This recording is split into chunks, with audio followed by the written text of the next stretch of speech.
All right, good evening. Good evening, everyone. Today is Monday, April 10th, 2023. Welcome to our City Council meeting. I'd like to call our meeting to order and ask that you please join and rise with me for the Pledge of Allegiance. I pledge allegiance to the flag of the United States of America and to the republic for which it stands, one nation, under God, indivisible, with liberty and justice for all.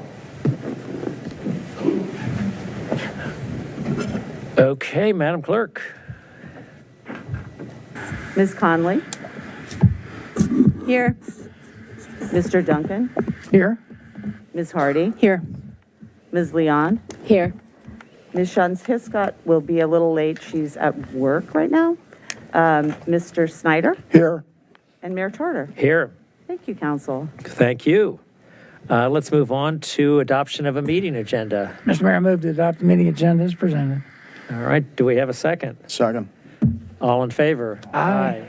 Opposed? Abstentions? The ayes have it. So we do have a number of special proclamations today. A lot of folks in the audience, I think, are here for it as well.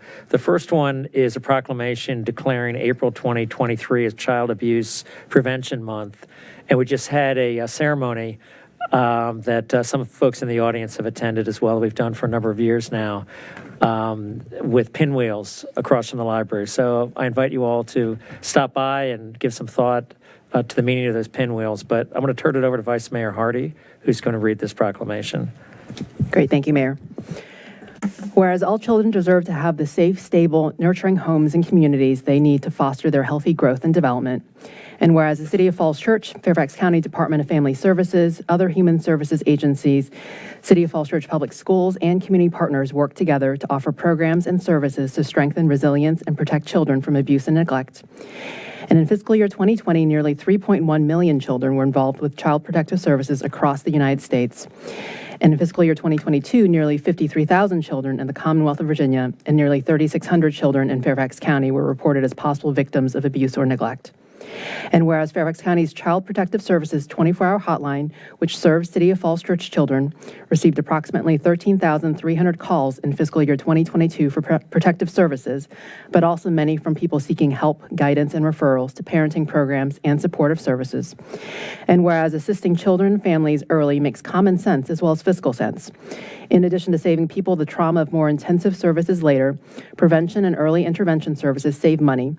And whereas developing effective child abuse prevention strategies is a community responsibility and finding solutions depends on involvement among all people, including City of Falls Church residents, individuals and families, human services agencies, schools, faith-based organizations, healthcare providers, civic organizations, law enforcement agencies, and the business community.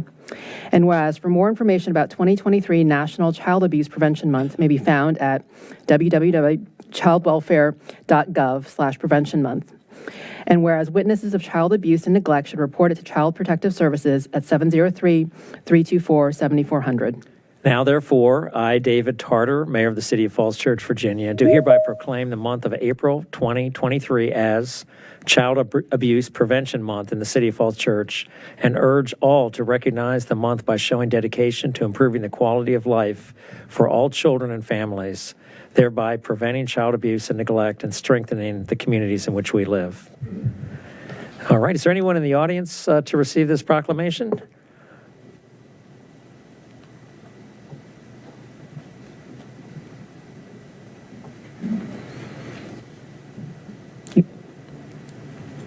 Okay, we're just going to do a photo then. Let's go ahead and do that.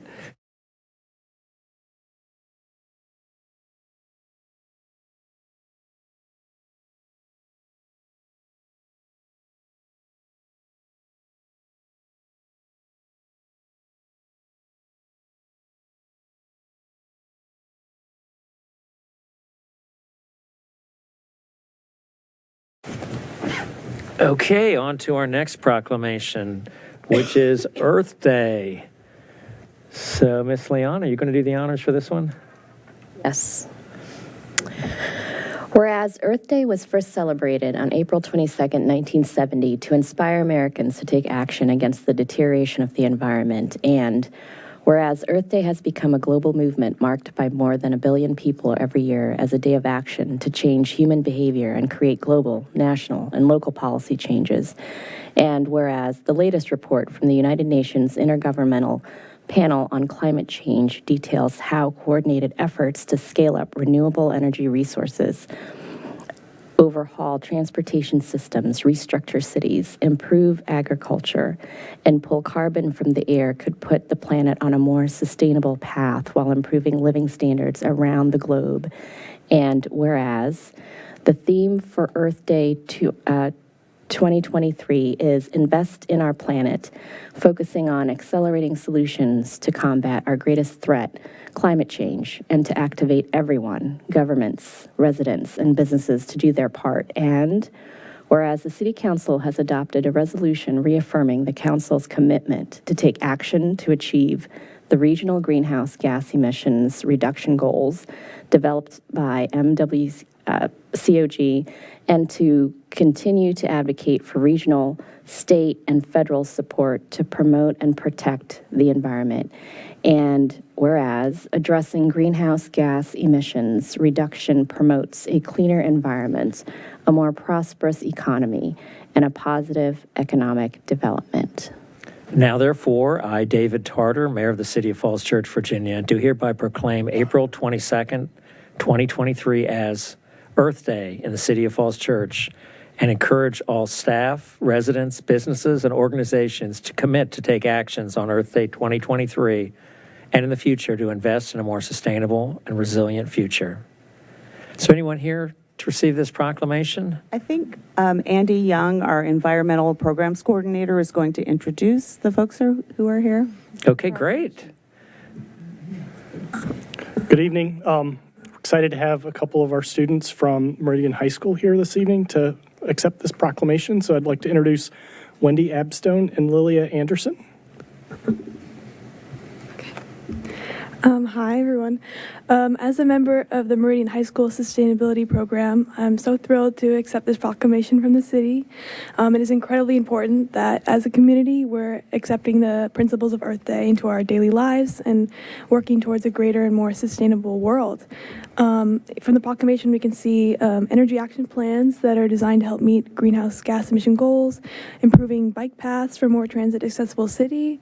All of this is showing the commitment of Falls Church leadership to making a better and more environmentally friendly community and just greater world in general. At the high school, we work through the lenses of the UN Sustainable Development Goals on projects such as hydroponics, vegetable gardens, plant cultivation, and more. We're working to educate and inspire others to help make a difference. So it's really great what we're doing here today. And to finish off, to quote the proclamation, I'm so glad that we're working to invest in a more sustainable and resilient future. So thank you. All right, thank you very much. Why don't you come on forward? We appreciate your efforts and your leadership. And let's go take a photo together, maybe.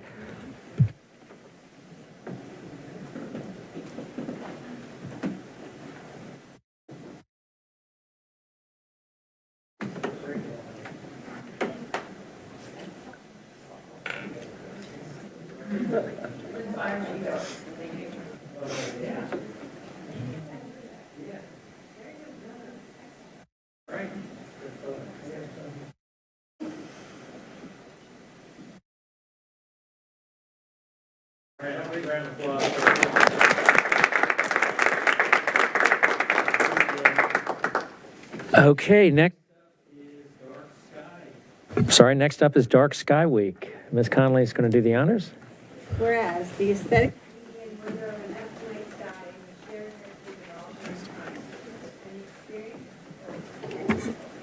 Let me try that again. Whereas the aesthetic beauty and wonder of a natural night sky is a shared heritage of all humankind, and the experience of standing beneath the starry night sky inspires feelings of wonder and awe and encourages an interest in science and nature, especially among young people and out-of-area visitors within Virginia's local communities. And the greatest number of dark sky parks east of the Mississippi are located in Virginia. And Virginia's national, state, and local parks, including the longest stretch of miles of the Appalachian Trail, are home to dozens of species who rely on undisturbed night environments to hunt, mate, and thrive. And whereas 80% of the world's population, including many people in Virginia, live under a dome of light pollution, excessive artificial lighting at night that disrupts natural darkness, and may never experience the visual wonder of ecological and health benefits of living under a dark sky.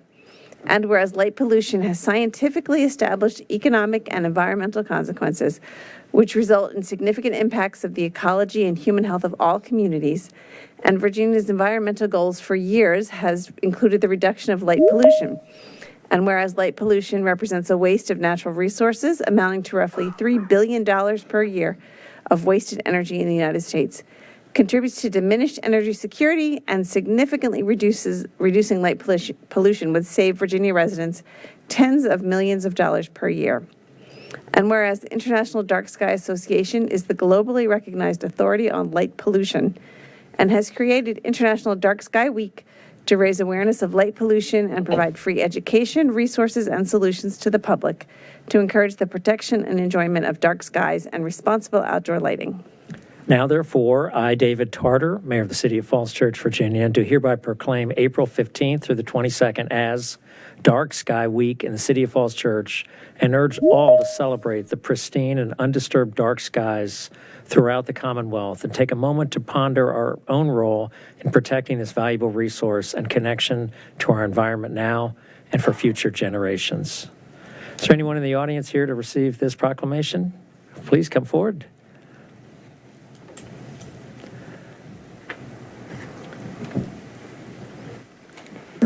To receive this proclamation, I'd like to introduce Eileen Craigie, who's the founder of the Dark Sky Friends of Northern Virginia. All right, welcome. First, I just want to thank you all so much for issuing this proclamation. Last year, 26 were issued across the country, and 6 of them came from Virginia. This year, we've already gotten, I think, 6 or 7 from Virginia, and 44 so far have come in across the country.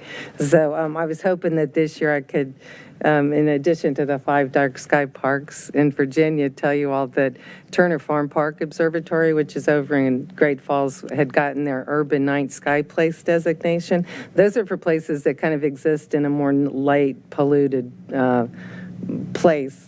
So, but they're really close to getting it. It's been a 3-year process. And also, George Mason University has the largest on-campus observatory in the Mid-Atlantic region. And so they do a lot of outreach programs to schools and students.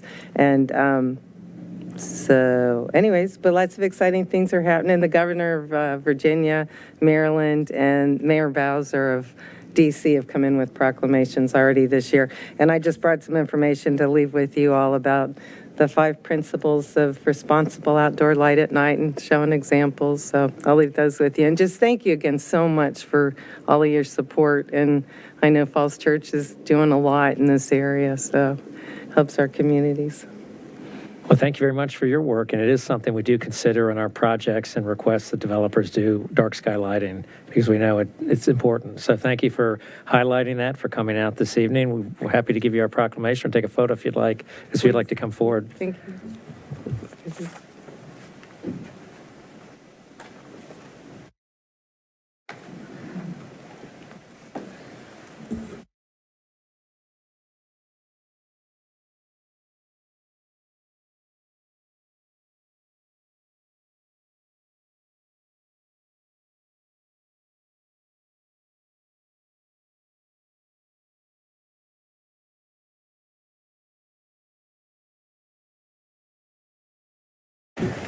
All right, and our last proclamation is Arbor Day. Mr. Snyder will do those honors.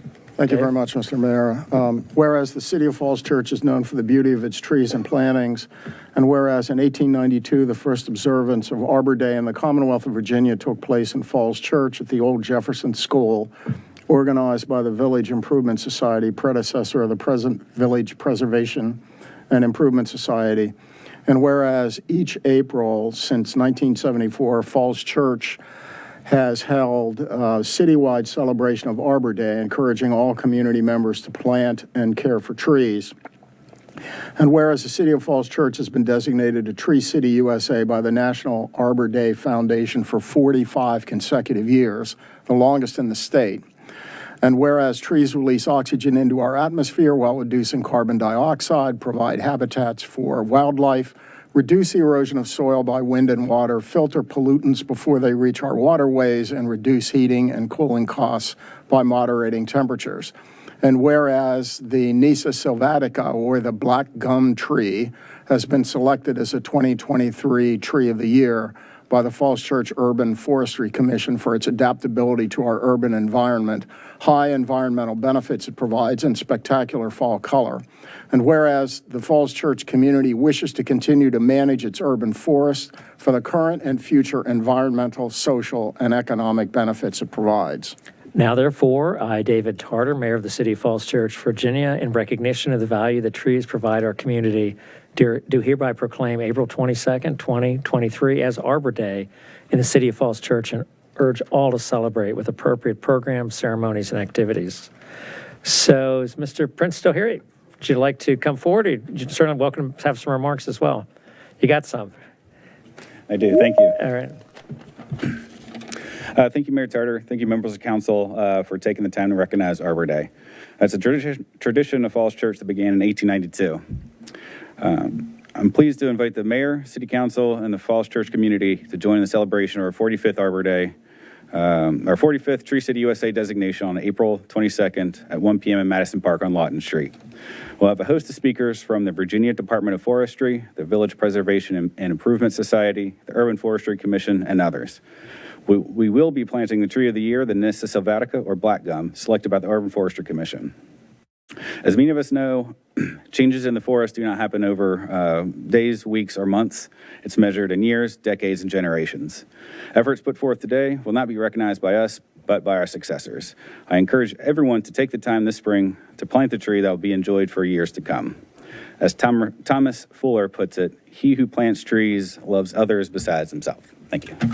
All right, thank you. Come on down, let's get a picture with this proclamation. We appreciate all your efforts on behalf of the trees of the city. So.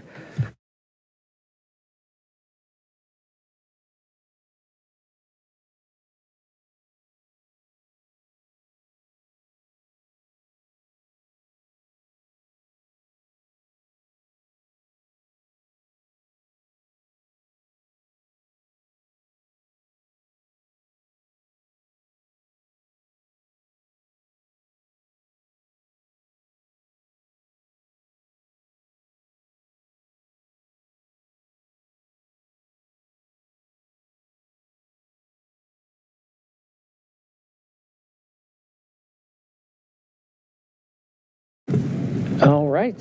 Are there any oaths of office to administer? There is one. Two. I've got one, I've got two. 21. Three. We have Bob Young for the Economic Development Authority, and we have Jean Gresco for the Board of Zoning Appeals. And so Mr. Young is up here, and let me grab your oath. You can just raise your right hand. Do you, Robert Young, solemnly swear that you will support the Constitution of the United States and the Constitution of the Commonwealth of Virginia, and that you will faithfully and impartially discharge and perform all the duties incumbent upon you as a member of the Economic Development Authority, according to the best of your ability, so help you God? I will. Thank you. And Mr. Gresco?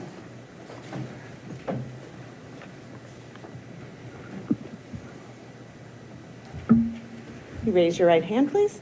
Do you, Jean Gresco, solemnly swear that you will support the Constitution of the United States and the Constitution of the Commonwealth of Virginia, and that you will faithfully and impartially discharge and perform all the duties incumbent upon you as the alternate member of the Board of Zoning Appeals, according to the best of your ability, so help you God?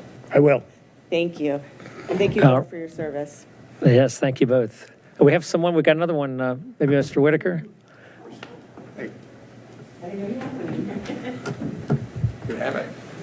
And we have some pins as well. If you all would like some pins, I'll give those to the clerk. Why don't you come on forward when we're all done? We'll take a photo with the new folks.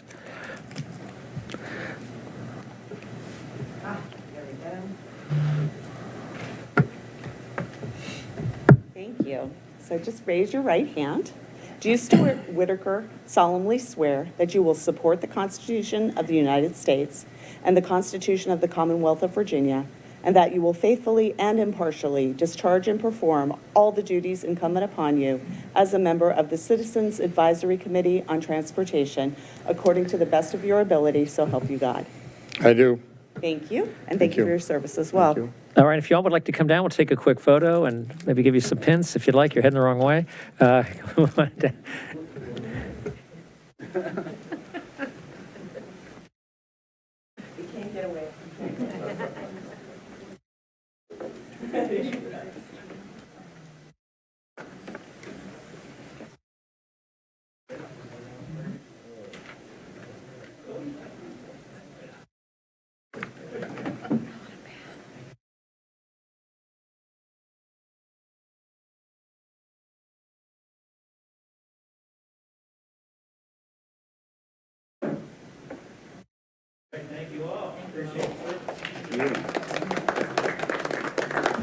Okay, let's now move on to receipt of public comment. Madam Clerk, would you like to summarize the written comments we've received? Certainly. Our written comments tonight, Ernest Rodriguez asks that affordability for seniors be considered when adopting the budget. Dave Rifkin of 126 Whittier Circle requested... Celeste, we can't hear you.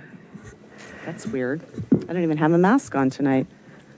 How's that? Am I on now? Okay. Ernest Rodriguez asked that affordability for seniors be considered when adopting the budget. Dave Rifkin, 126 Whittier Circle, requested sidewalk repairs on his street. Don Vafides of 206 Patterson Street wrote with a concern about construction truck staging on Ellison and Patterson Streets.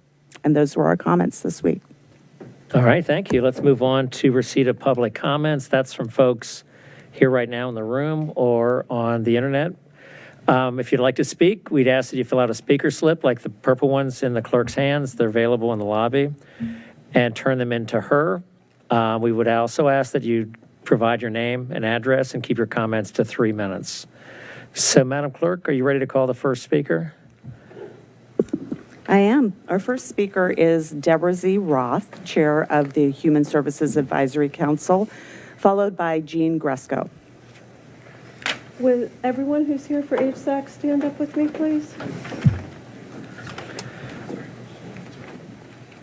Thank you. Is the mic on? Yeah.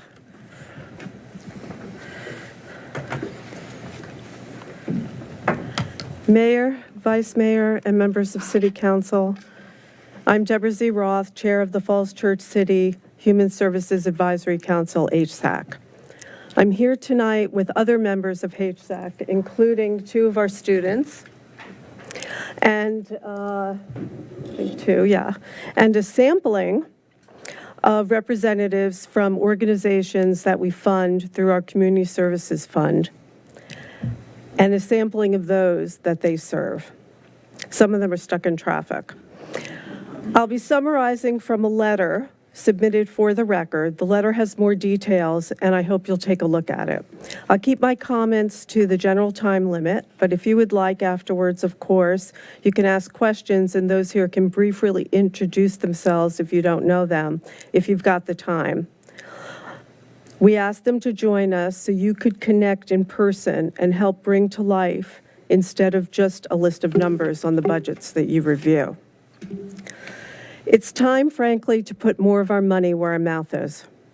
The Community Services Fund, CSF, whose grants are reviewed and approved by the Human Services Advisory Council, HSAC, has enabled worthy, outstanding nonprofit organizations to provide critical help to the neediest in our city, and sometimes to people of means who have important unmet needs, which many might balk at until they found out how the money was used.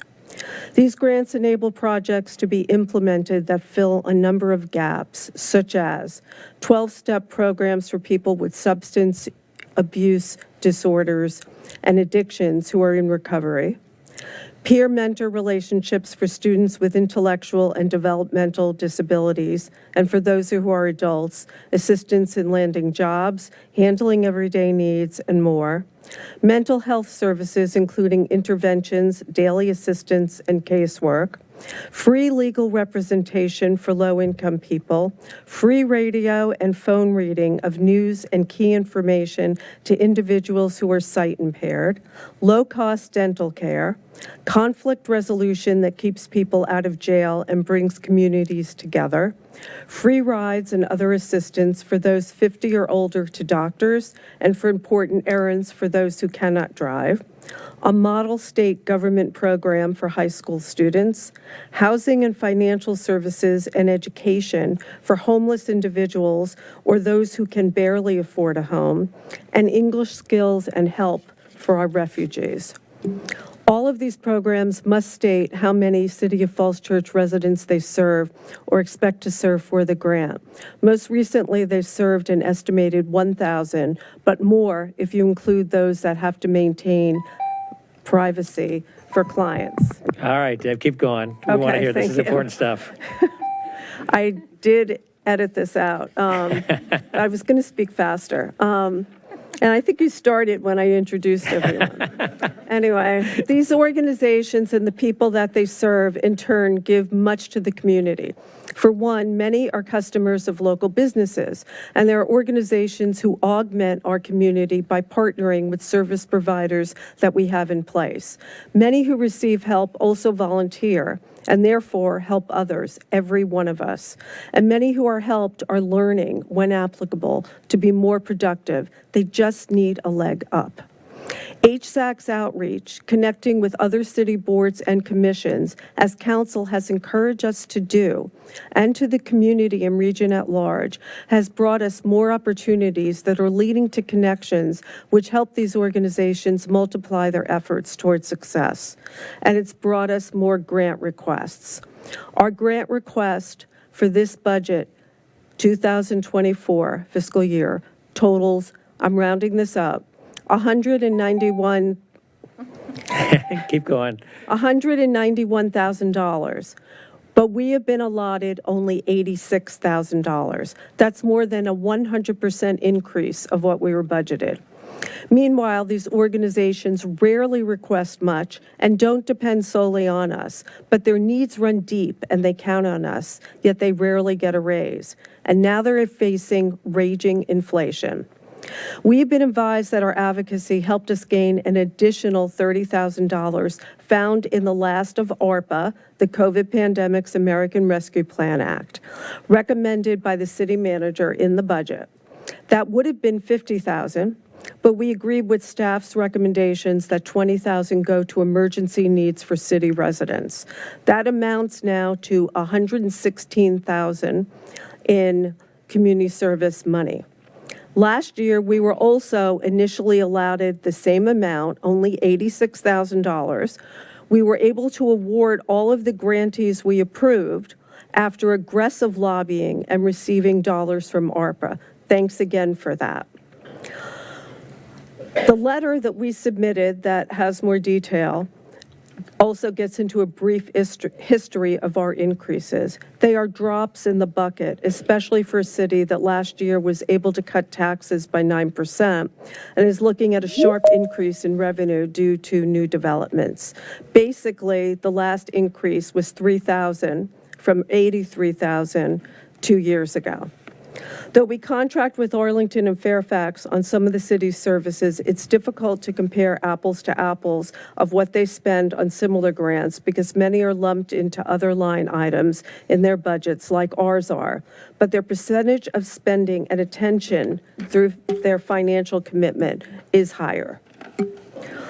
As it is, out of the $112.6 million budget we are operating in now, CSF has been going to only 0.00078% of what the city is spending. You may be wondering how we evaluate the grants. Note that most of the members on this commission offer years of services in human years of experience in human services, and we've got members with professional grant reviewing background.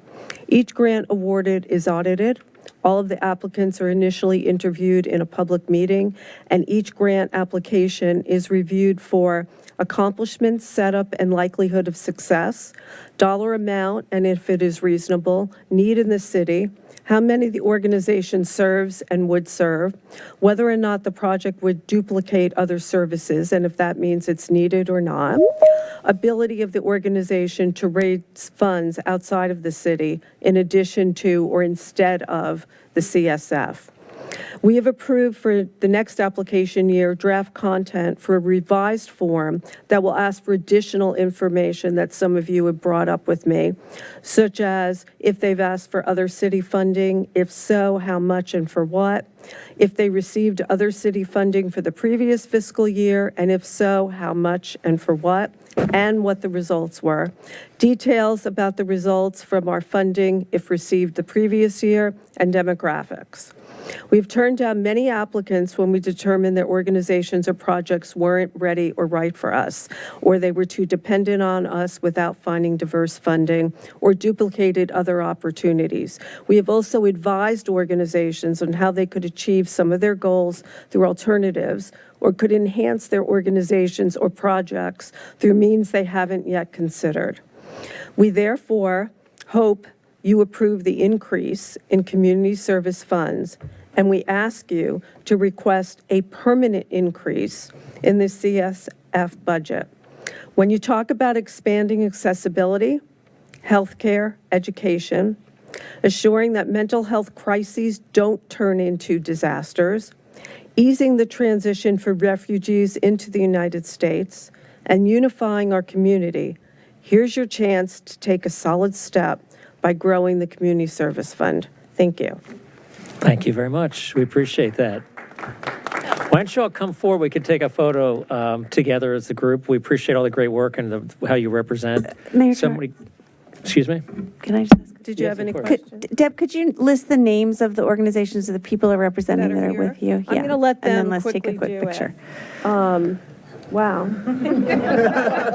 Great. Very good. Why don't we just start and go down the line and just say your name and your organization, and if you're somebody who's served or works for the organization, and if you're an HSAC member or student, please. I'm Hannah Jordan, and I'm representing Welcoming Falls Church, and in particular for this particular grant that I applied for, the Adult and Family Literacy Center, which offers English language to adult and immigrants and refugees and immigrants in the community.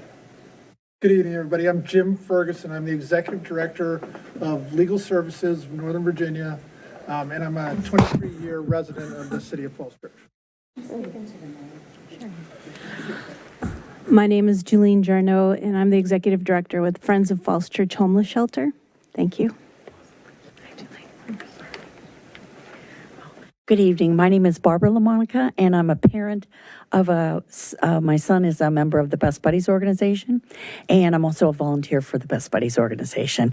And they are, their mission is to include students with intellectual and developmental disabilities and to form friendships and include them in all the fun activities that other kids in the schools do.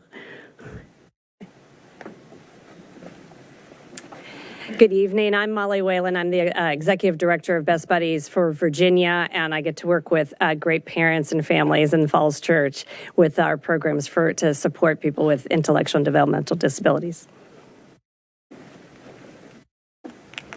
Thank you for having us and letting us speak quickly. My name is Tanya Hammock. I am the Chief Clinical Officer for CRI, which is Community Residence, Inc. We have a residential housing unit here in Falls Church, in the city of Falls Church, for individuals who have developmental disabilities and serious mental health illness.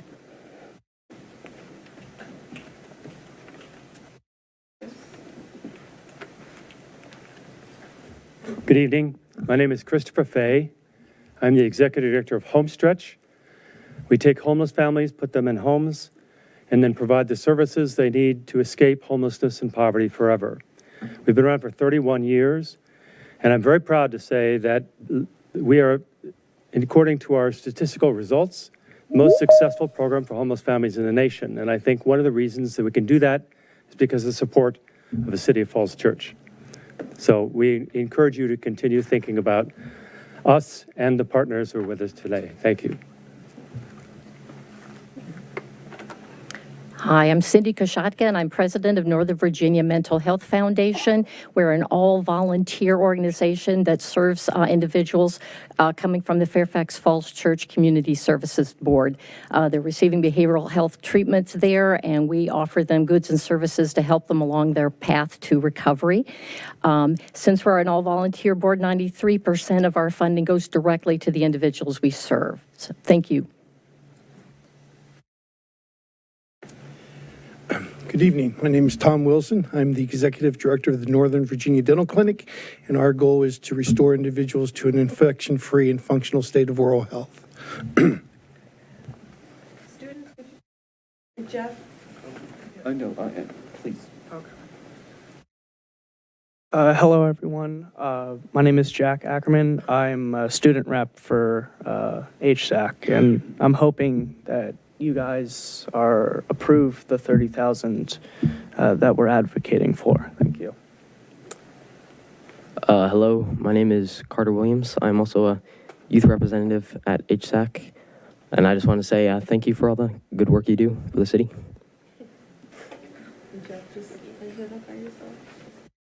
Hi, I'm Jeff Pearson, HSAC member.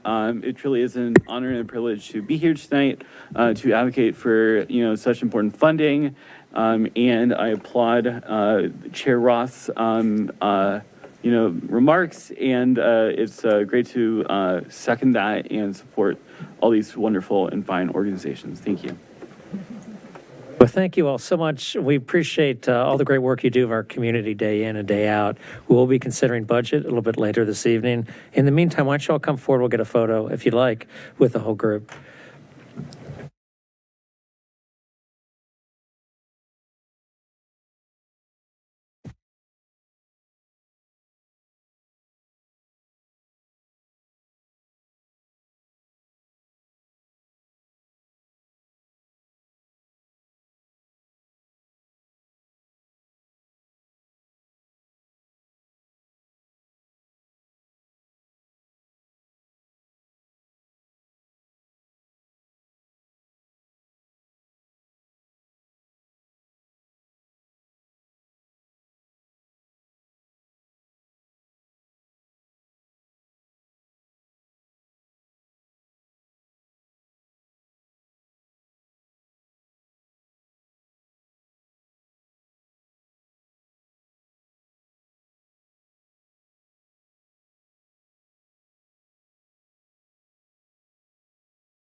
Thanks for being here. All right.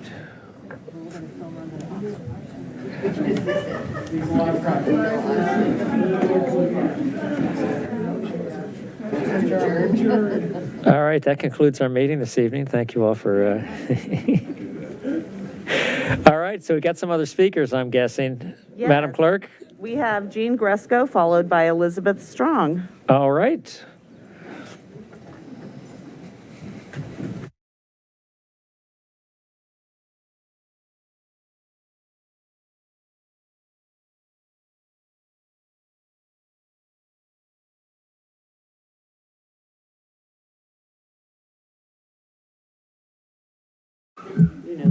We know the drill.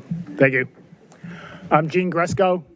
I live on North Fairfax Street. And now I should say I speak for myself, not BZA. Before this meeting, I had the opportunity to look through the 2024 budget document. Just want to say to the city manager and rest of the staff, as usual, great job, very complete, comprehensive.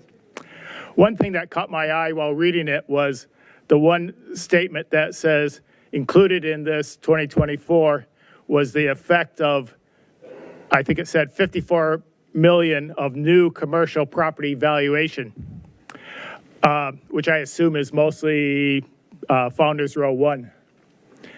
I think, especially with the upcoming town halls, I think it would be very beneficial for the citizens to see, well, if that 54 million of new commercial property wasn't in there, how much would our real estate rate increase? Thus showing that these mixed-use projects really help solidify that have last year kept down and maybe going forward will continue. And maybe as a secondary what-if analysis, what if the Broad in Washington, which is probably not in there yet, still in development, what if that was in there?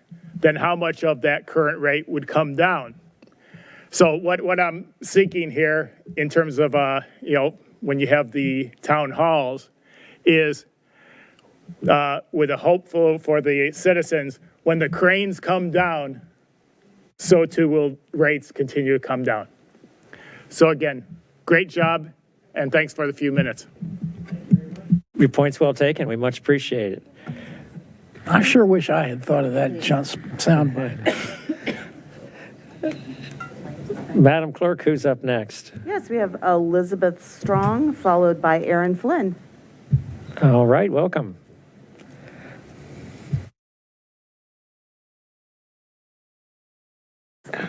Great. Can you hear me? Awesome. And this starts on its own? Fantastic. Mayor Tardy, council members, my name is Betsy Strong, or Elizabeth Strong. I live on 107 Lawton with my 2 young boys and my husband. I'm here today to talk to you about the opportunity to speak to you tonight about the safety of pedestrian crossing at Spring Street and Broad Street. I represent Cities for Safer School Crossings and respectfully request fiscal year 2024 funding for 1 additional public safety aid, or a PSA. Further, we request that the additional PSA be deployed in dedicated service to the intersection of Broad Street and Spring Street during peak school community hours. We believe this particular intersection is the ideal candidate for a dedicated PSA, given the volume of student pedestrian traffic and, unfortunately, a demonstrated accident history. The intersection of Broad Street and Spring Street serves as a major pedestrian crossing linking sizable residential areas to several schools across the Little City's busiest thoroughfare. Broad Street, students of Oak Street Elementary, St. James Catholic School, Mount Daniel School, Mary Ellen Henderson Middle School, and Meridian High School would all benefit from a safe, monitored crossing at this intersection. Unfortunately, the concern for safety at this major intersection is not purely theoretical, as we learned in December of 2021.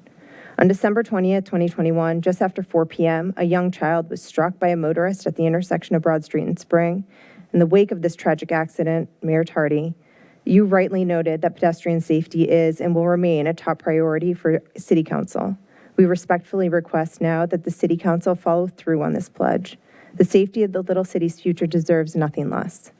Thank you for your consideration of this urgent request.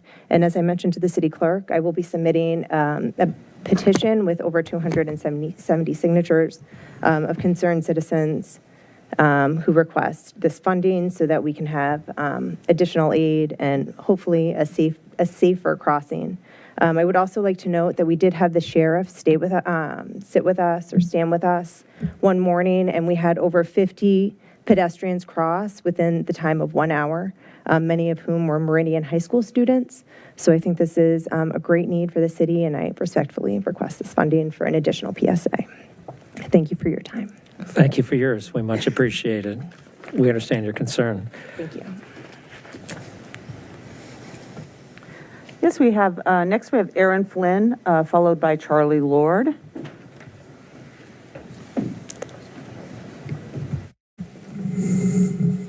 Hi, I'm Erin Flynn, 222 Little Falls Street. I was about to say Great Falls Street. I was like, no. I have 3 brief comments tonight. The first relates to T-Zone. So earlier today, I sent an email to the city clerk and planning staff with a summary of recommendations by several city residents, myself included, who individually and together as city residents who support responsible development have raised concerns across the various meetings related to T-zones. And I hope that as council weighs appropriate next steps at its upcoming work session on April 24th, that it will refer to that summary, which is keyed in the same order as the table that the planning staff has been using as continued discussions take place, and that it will reference that as it considers next steps. My second comment relates to the budget this year. It's, I guess, timely that tonight was both the Earth Day and the Arbor Day proclamation, because I wanted to encourage City Council to reinstate the senior forester position. The Urban Forestry Commission and the arborist agree that despite the city arborist's best efforts, the mission and program of that office have been significantly hampered since the city stopped the funding for the senior forester position, and since the office has been understaffed. And at a minimum, I would request that the city dedicate $50,000 of the contingency funds for the tree inventory on city land and the right-of-way, which the last inventory took place 18 years ago. And the Urban Forestry Commission, Ms. Crumpton was here in December and made that request from the city surplus funds, and it went unfunded. And so I wanted to show support for that request. Because I think as we look at the CIP and the community energy plan, we shouldn't, treat our natural environment as secondary to our built environment and all the engineering projects with respect to climate resilience and sustainability. And we need a proper accounting of the trees on city land and the city right-of-way to help preserve and maintain those trees, especially when we've included, among our 2040 goals, the preservation of the urban forest here in Falls Church. And lastly, I wanted to make a brief remark on the Park Avenue Great Streets project. As council knows, I've been here multiple times asking for meaningful public engagement on Great Streets as it moves from the 30% to the 60% design plans. I commend Ms. Hardy and Ms. Leon for asking for updates from the city manager as to that project. I was taken aback that the last time I was here, that it was after that comment that the city manager informed council for the first time that the Great Streets project 60% design plans had been submitted to VDOT without council's knowledge and without having come back to the public at all. And I was alarmed, frankly, when I looked at those 60% plans attached to the Planning Commission's agenda last week and saw that there are several 100-plus-year-old trees that are almost certainly going to be lost along Park Avenue and Maple, even where utilities are already undergrounded. And I think it just speaks to the need for the public and the city to understand what's going on with this project beyond the bike lanes, because small businesses, neighbors, residents, the bike community, all have an interest in this and the city should be forthcoming with updated information about what it is that's happening with the project, especially given that it's funded both through grant projects and local funds. Thank you. Thank you very much. Next, we have Charlie Lord, followed by Edwin Henderson.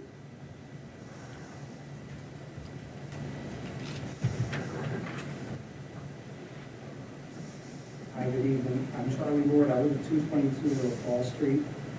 Same address as the previous speaker is my wife. I wanted to just make a little bit more concrete some of Sorry, there you Okay. go. Hi, Charlie Lord, 222 Little Falls Street. I wanted to make a little more concrete some of the comments that my wife, Erin Flynn, just made about the need for public participation in a project of the scope of the Great Streets project. This is, of course, an $11 million public works project. There's not been an opportunity for the public to be educated about the scope of the project, to learn about the specifics of the plan, to provide comment in a meaningful setting that's not part of an 80-person walking tour, or to have those comments reflected in the city-sponsored plan, which I think this city council was surprised to learn had been submitted recently without it even coming back before the city council. Just as one example of the way in which the public, if it has access to the plans, can provide meaningful and informed and principled and well-meaning criticisms of a plan or suggestions for it could be improved, I'd like to just talk about the trees. There was kind of a memo to the file that the city did generate back in August after the walking plan. It talked about a couple of the different areas of concern to the citizens. One was the tree canopy and environmental concerns. And what was stated, the staff's response was, our goal is to keep all the existing trees, but there may be some exceptions. And so I have seen the 60% plans that have already been submitted to VDOT. And what they show is that there are over 36 trees that are in these categories that are at least moderately impacted. And the breakdown that I had was 21 trees that would be moderately impacted. 16 would be in a kind of grim-sounding category that says they require further protective measures in design development, and then 4 would be removed outright. This does come after some experience in the city of trees that have been marked as not to be removed, simply being removed at the beginning of projects. But one thing that the city plans do show, the ones that have been submitted to VDOT, is an outline of the critical root zone beneath all of these trees. And what you'll see is that for even these trees that are in category B, which are moderately impacted, and especially for those in category C, that anywhere from 30 to 60% of the critical root zone is within the actual footprint of the streetscaping work that's supposed to occur. So these are trees that are, as the city says, it's going to require further protective measures in design development to save.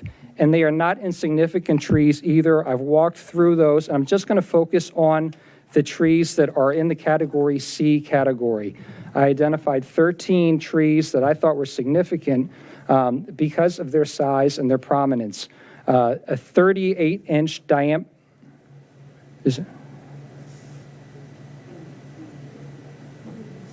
Sorry. Okay. Am I good to go? Okay.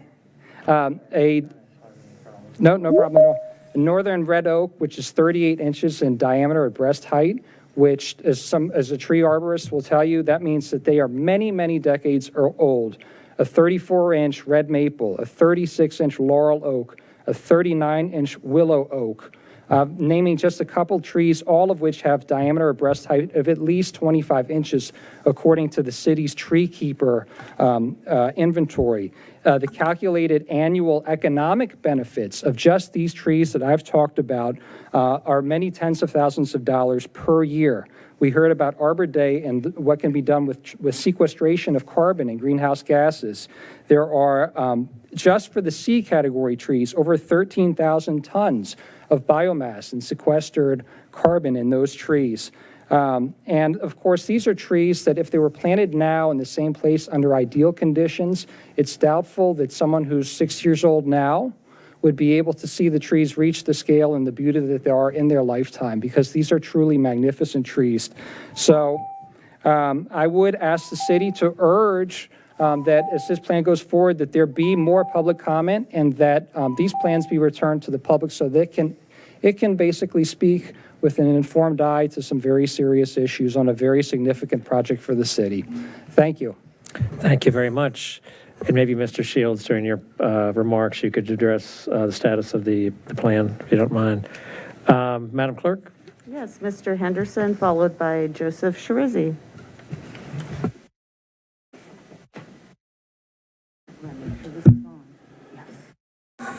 Yeah, we plant trees for the next generation, not ours, don't we?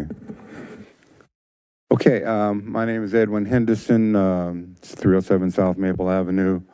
I'm here on behalf of the Tenner Hill Heritage Foundation, and I wanted to impress on the City Council a couple of things. Number one, a couple of years ago, before COVID, we came before you with an initiative called Making History Visible, which was a mural project to be done along South Washington Street in the area that the Historical Commission has sent language to you to designate as the Tenner Hill Historic and Cultural District. We were promised $20,000 to assist in the creation of murals. As of this date, we have not received such money, even though we have asked on several occasions, periodically on different years.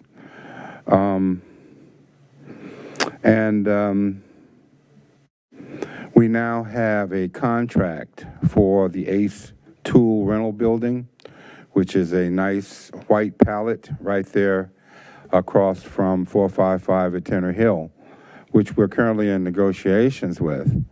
The price has gone up because of some limitations on access to the building because we have to use the Japanese Motors parking.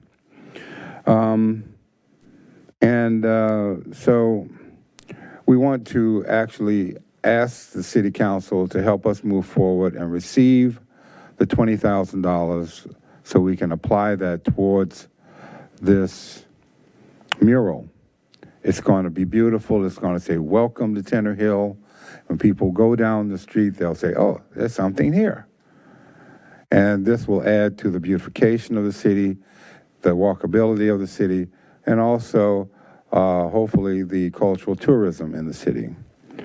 Additionally, because that is money that has been promised already, we're asking for an additional $50,000 to be allocated in this year's budget to enhance the historic site with a gateway feature, not pay for it entirely. $50,000 will hardly do that, but towards that.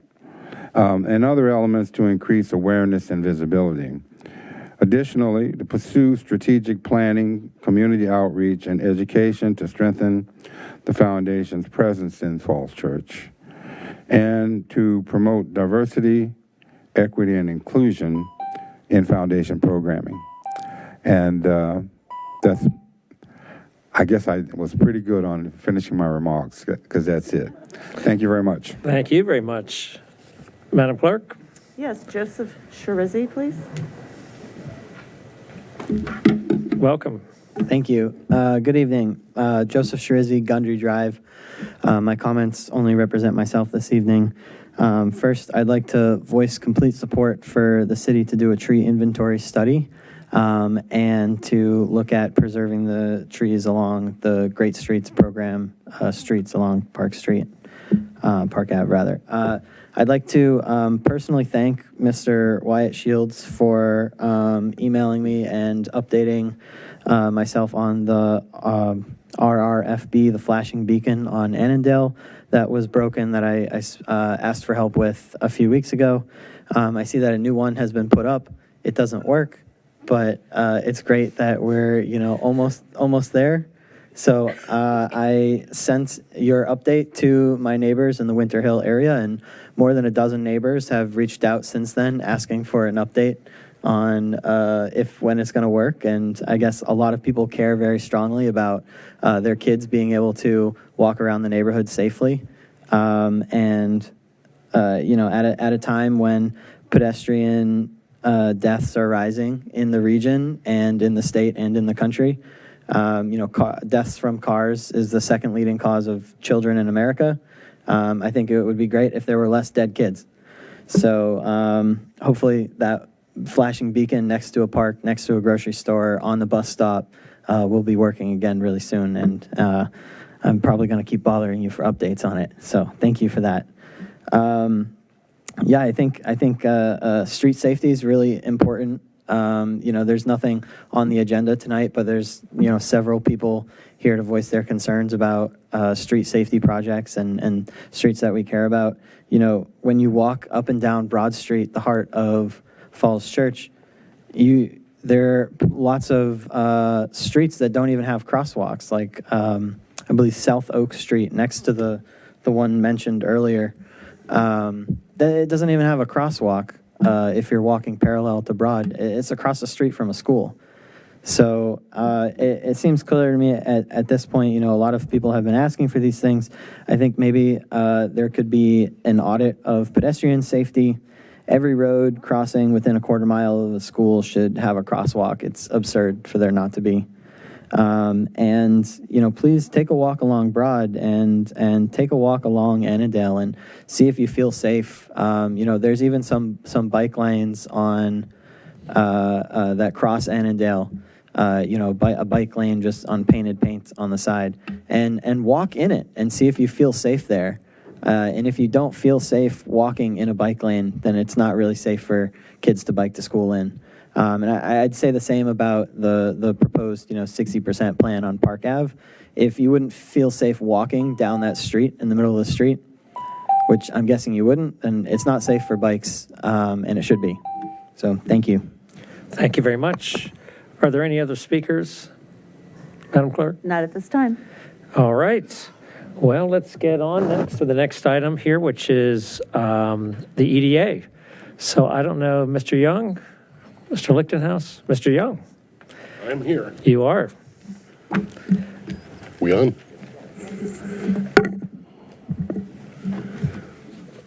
Thanks very much. Good to see you. One more year gone. As you all know, the EDA has been very active, perhaps a little more active than some would like to see. Next slide, please. This is simply a slide demonstrating who's on the EDA and who's in the EDO office, which unfortunately is one person. We have 2 vacancies, and we will be talking some about that. I want to point out, particularly at this juncture, that the marketing specialist position, which is currently allocated, is proposed to be funded by a combination, I think, of ARPA and other funds. And our concern, our great concern, the EDA's concern, is that if we go that route, then what's going to happen is we're going to hire somebody who's hopefully great, and we're going to train that person up. And as just happened, that person will leave for a better paying job because they don't have a pension. They have to spell out a timesheet. They're second-class citizens, and we might as well not hire anybody if that's what's going to happen. So right now we have an EDO with one person in it, and I'm hoping that we can get the machinery going to get a couple more folks in that shop. The EDA has a lot it wants to do, and we can't do it without staff.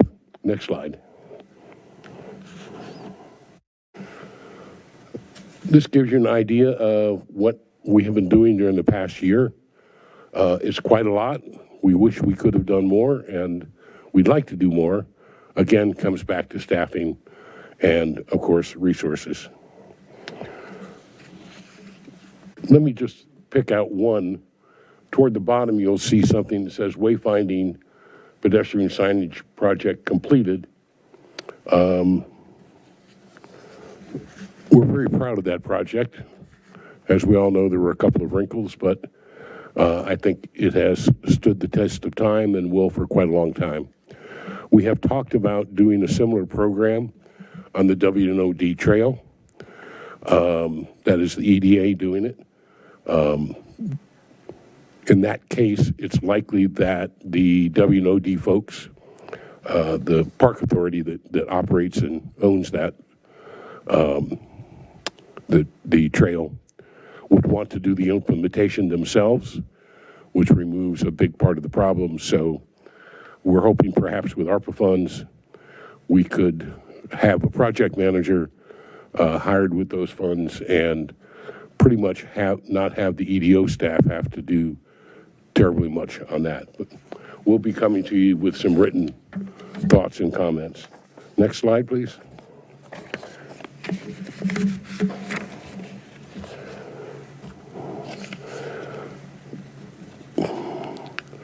As you can see, we've been quite active with ARPA funds. Initially, we funded $5,000 grants to local businesses. We have quite a lot of anecdotal information that's been gathered that indicates those grants. This was very early in the COVID situation, and those grants had a major impact. You're all familiar with the GIFTY program, which is coming to an end.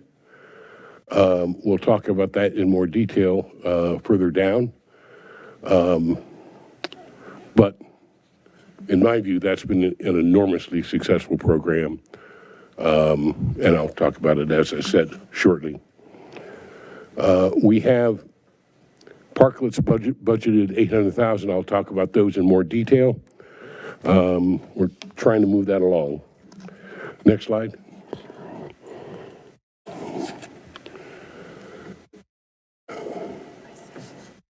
I'm sure you're all familiar with the program. Next slide.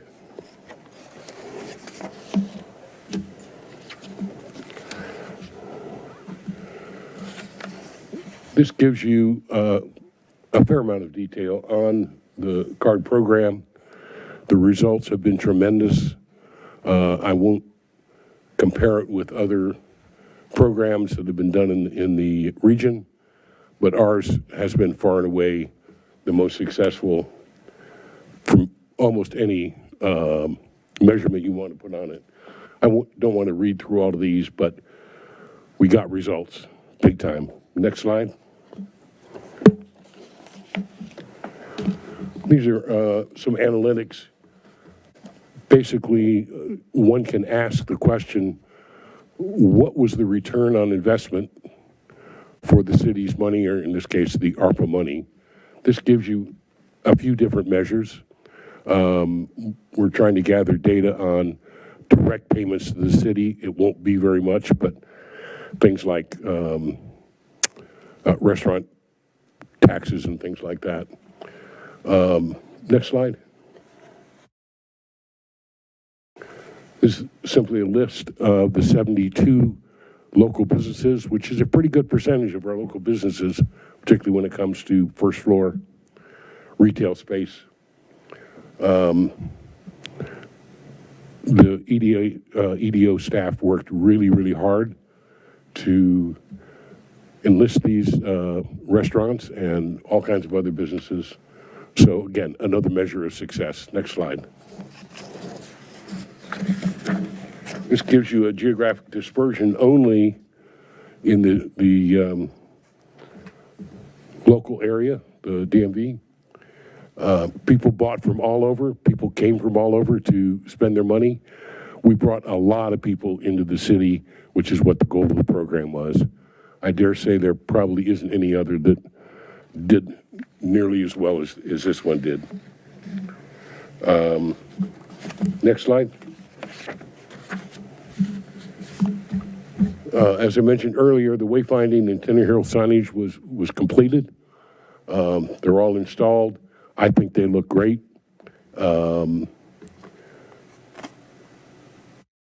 We spent about $350,000 of EDA funds. None of that came from the general fund. Next slide.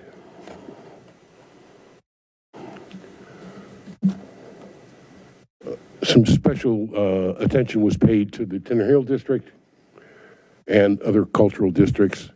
Again, the program was very thoroughly thought through, took some years to implement, and we're hoping everybody believes that it was a success. Next slide.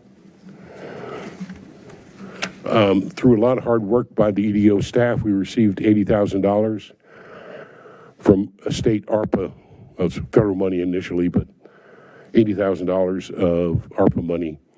It's important to point out that there are really tight restrictions on how that money can be spent. It's basically restricted to tourism marketing. So there are a lot of things that we can't do with it. The staff is paying close attention, and Cindy's paying close attention to staff, as she always does, to make sure that we're doing it within the rules. So we appreciate that. Staff's in the process of trying to find consulting services As you all know, we don't have the staff. I'm a broken record on that, but we don't. And so we'll be looking to bring outside folks in with those funds to put together that program. Next slide. One of everyone's favorite topics, particularly in City Hall.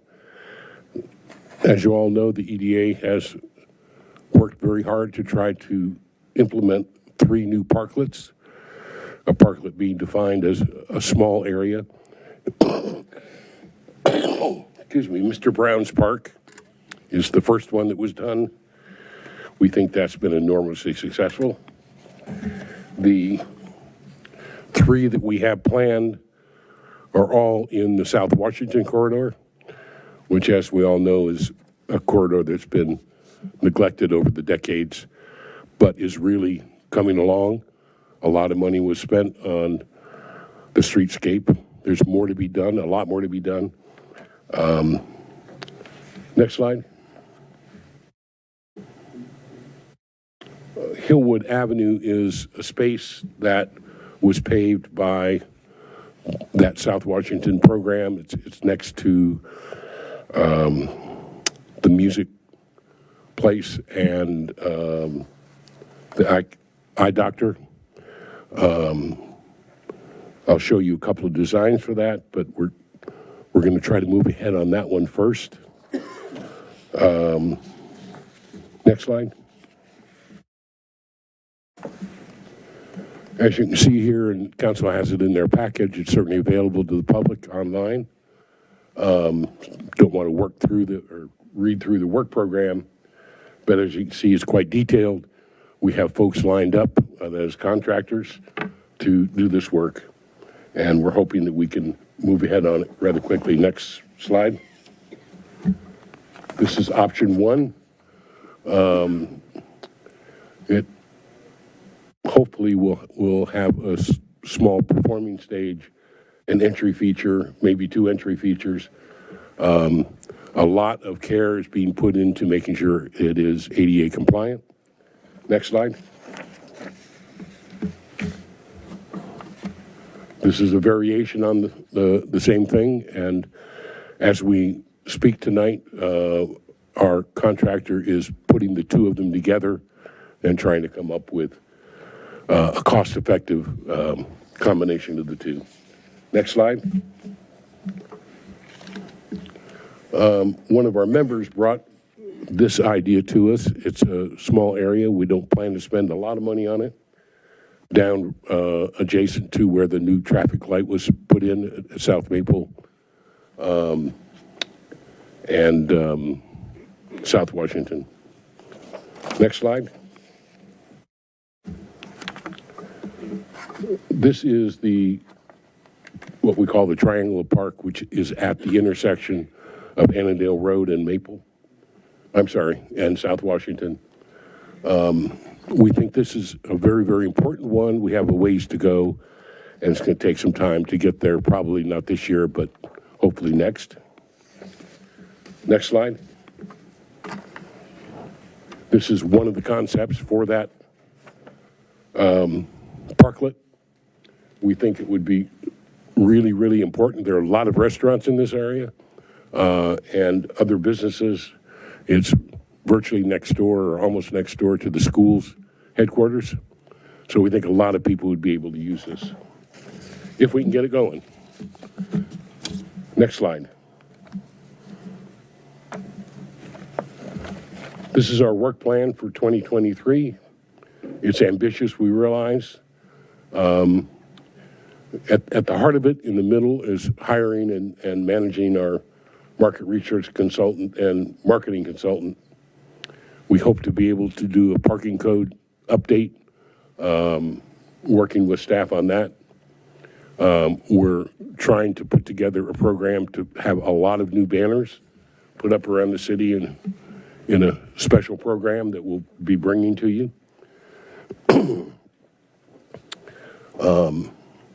We will have some kind of a mini tourism website coming out of the research that's done.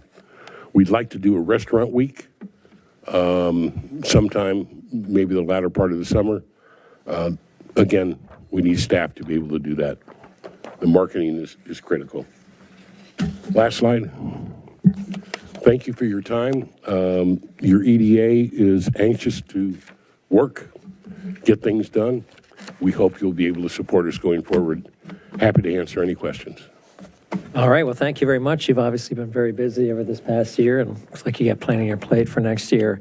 We thank you and Ross and the rest of the EDA for your fine work. Questions or comments from anyone here? Ms. Leon? Thank you, Mr. Young. Can you clarify, in 2024, are we targeting to have at least one of those parklets up and running? We hope to have one up and running in 2023. 23, okay. That's the Music Alley one. That's the one we're focused on right now. Again, we have the ARPA funding to do that. There's a total of, I believe, $809,000 left in the fund for parklets. It was 900,000, and then other things were funded from that. So we have 809,000. That one will be the first one. The one at Maple and South Washington will be pretty inexpensive and pretty quick. We certainly plan to get that one done this year. Whether we can get the Triangle Park done will probably be next year. Okay. So we've got the funding. There's just good partnership with staff and capacity to get one done in 23 and at least one in 24, maybe the third one in 24? We hope to get two of them done in 23 and the last one in 24. Okay, that's your target. All right. Yep. Parking code update study, pending funding and staffing. Is the staffing piece dependent on city staff capacity, or is that funded through? No. Basically, that's born of a project that was initially funded, I think, by COG a month before everything crashed down on us. And so those funds were withdrawn. Staff was prepared to go ahead and do the job. Had a contractor online. Okay.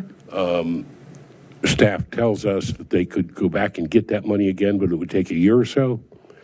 So the EDA is proposing, it's only about $30,000 to try to get a real handle on mainly mixed-use projects, how much parking has been provided in those projects, and how much is actually used. Okay. We're pretty sure there are a lot more spaces there than are needed and are being used. Okay. But we want to get real data on that. So as the city staff considers parking code, they'll have some real data to work with. Got it. Follow-up question for you, Mr. Shields. We reference a parking study in our council work plan. Are these tracked parallel together so it's complementary and we're creating synergies between our resources and our money? They're the same. They're the same. Gotcha. All right. Okay, that's it for me. Thank you. All right, other questions or comments? Vice Mayor Hardy. Thank you, Mr. Young. So I agree with you that the short staffing is definitely a concern. I think economic development is definitely one of those areas where you have to invest money and resources to make money. So I think those are, I agree with you, are top priorities. Following on Caroline's comment on parking study, as well as kind of another thing that we had on our work plan, but is actually identified in our budget Q&A by Mr. Shields as one of the risk areas that may not get done due to unfunded needs, as the parking study, as well as kind of emerging commercial uses. So rethinking kind of the ground floor commercial uses, especially in light of kind of changing commercial real estate environment and what the market wants to do on the ground floor these days. I think both of those are probably things that we could leverage the EDA's help on with outside resources, maybe less internal resources where we have short staffing. Is that something that the EDA potentially could help us with, Mr. Shields, so that it's not an unfunded need and therefore not going to get done? There's kind of the big four planning, CPEDS-oriented efforts we need some consulting help with. The Bike Master Plan, the residential parking standards, the green building standards, and the demography work. So we're working with finance to see to what extent underspending in this fiscal year can be used to bring in some resources to help us advance those. I don't think we will be able to do all four. So when we do talk about redeploying underspending in the current fiscal year, we'll have a conversation with council about the top priorities for those. Okay, so I didn't hear in your list the parking study or kind of emerging commercial uses. Are those also up for I'm sorry, consideration? well, I did reference the parking study. The fifth is the emerging commercial uses, so I did leave that one out. That's the fifth one. Okay. I guess I agree that it sounds like something the EDA has talked about in the past as well, and especially, again, as we entertain more vacancies on the ground floor and VC requests to change the ground floor and new projects coming through, I just think we need better outside thinking on where the market's heading instead of requesting kind of the same anchor uses that may be outdated. So that's something I particularly have interest in. The other comment I'll make is that I agree with you that I think that the WNOD is definitely ripe for some wayfinding. I just looked up the stats that we have 2 million users per year on the WNOD. And so I think that's a huge market of eyeballs out there. And if we can direct them to come to Falls Church to eat and dine and shop, I think that's a great opportunity to kind of link the learnings we have on the wayfinding signage elsewhere with all the users of the WNOD, especially with kind of a renewed focus on bike infrastructure in the city. So appreciate any help on that front. Well, Vice Mayor, we're all in favor of that. At the risk of sounding like a broken record, we need staff to be able to engage with the Park Authority folks. We're going to, push as hard as we can and see if we can't get something going.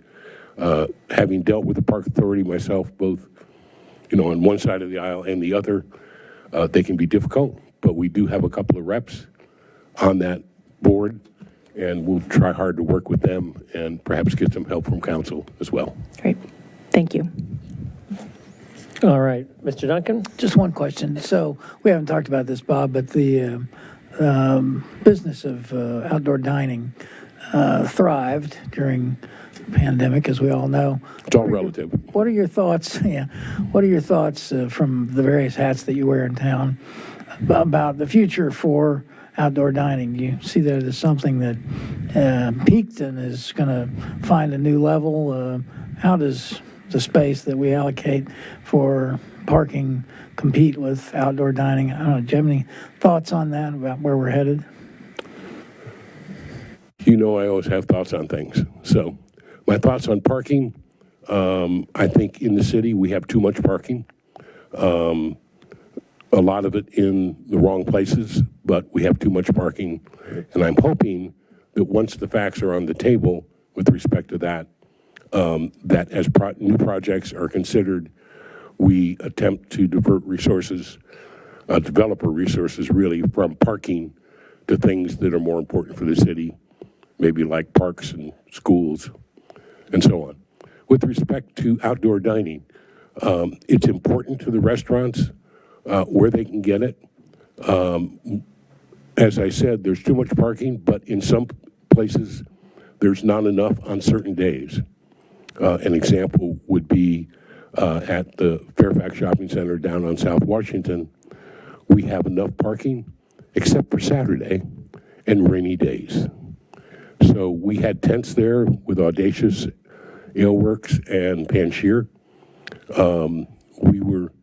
We have constantly, during the last year or so, received vociferous complaints from all the other tenants, and I mean all of them. We got pretty well beat up.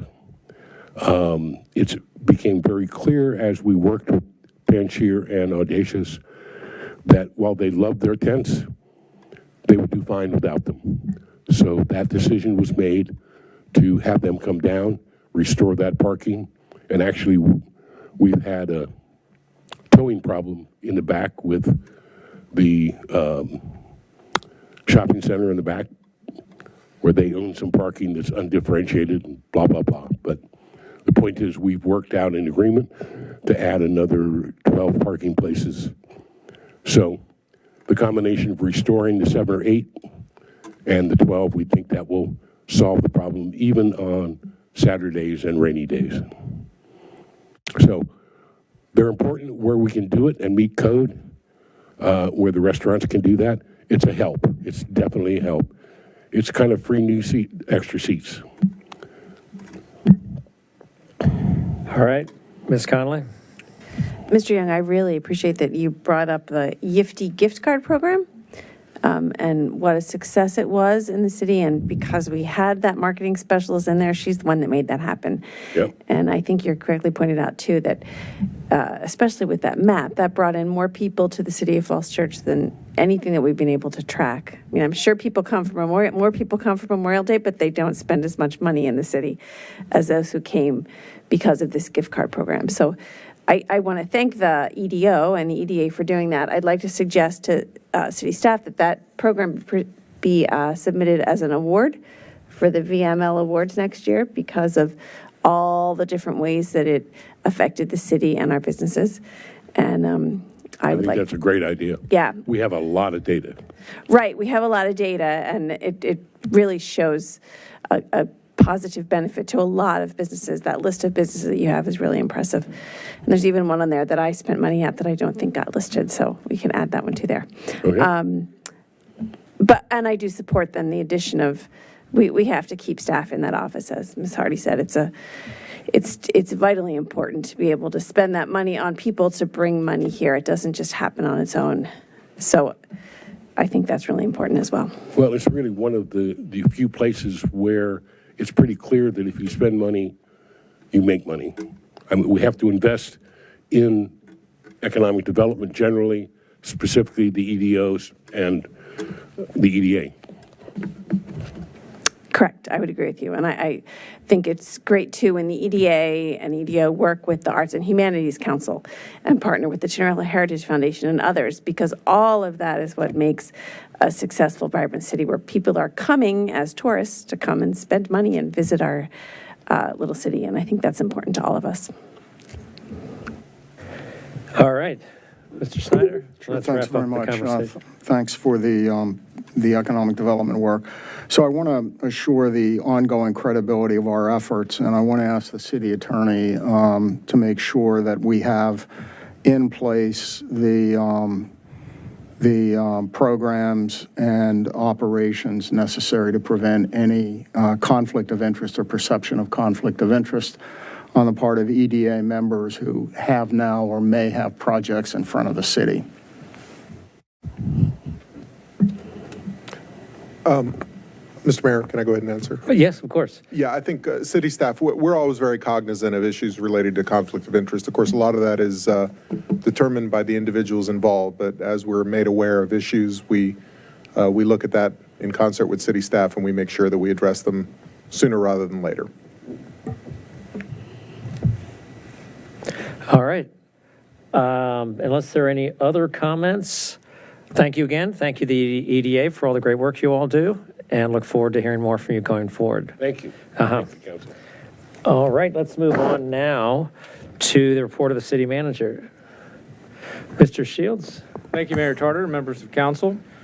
I will report on two things, and then address some of the questions earlier in tonight's meeting. So first, I would just like to note that the West Falls Community Development Authority will meet on Wednesday, April 12th at 3 p.m. Councilmember Hiscott is their chair of the West Falls CDA, and Councilmember Snyder is their vice chair of the CDA. The main action or the main item on the agenda will be approval of the assessment roll and the budget for next year for the West Falls Community Development Authority. Secondly, I would like to just note for the public that all are invited to a meeting to engage on community energy planning to help us identify priority things we can do as a community to decarbonize our local economy and start to move towards the goals that the City Council has adopted of 50% reduction of fossil fuel use by 2040 and a 30% decrease by the year 2030. We are looking forward to engaging with the community on that. April 20th at 7 p.m. at Meridian High School is when we will have this meeting, again on April 20th at 7 p.m. at Meridian High School. And I want to thank the ESC and our Environmental Sustainability Coordinator, Mr. Andy Young, for organizing this meeting. This work is being done in concert with MWCOG, with a consultancy that's helped many communities identify priority actions to meet these goals, and we're benefiting from their expertise in this effort as well. So a few other things to update the council on. One, there was the question about the rapid flashing beacon between the between the Big Chimneys Park and the Harris Teeter. That has been reinstalled. We are missing the battery, as it turns out, was damaged in the accident as well. That's being replaced, so we expect that will be functional very soon. The Park Avenue Great Streets Project. Just to step back and just remind everybody of what the mission and the vision for that project is to improve pedestrian safety with ample, wide sidewalks, with tree-lined streets, and with a safe street that's pleasant and enjoyable for all users, cyclists, pedestrians, as well as vehicles.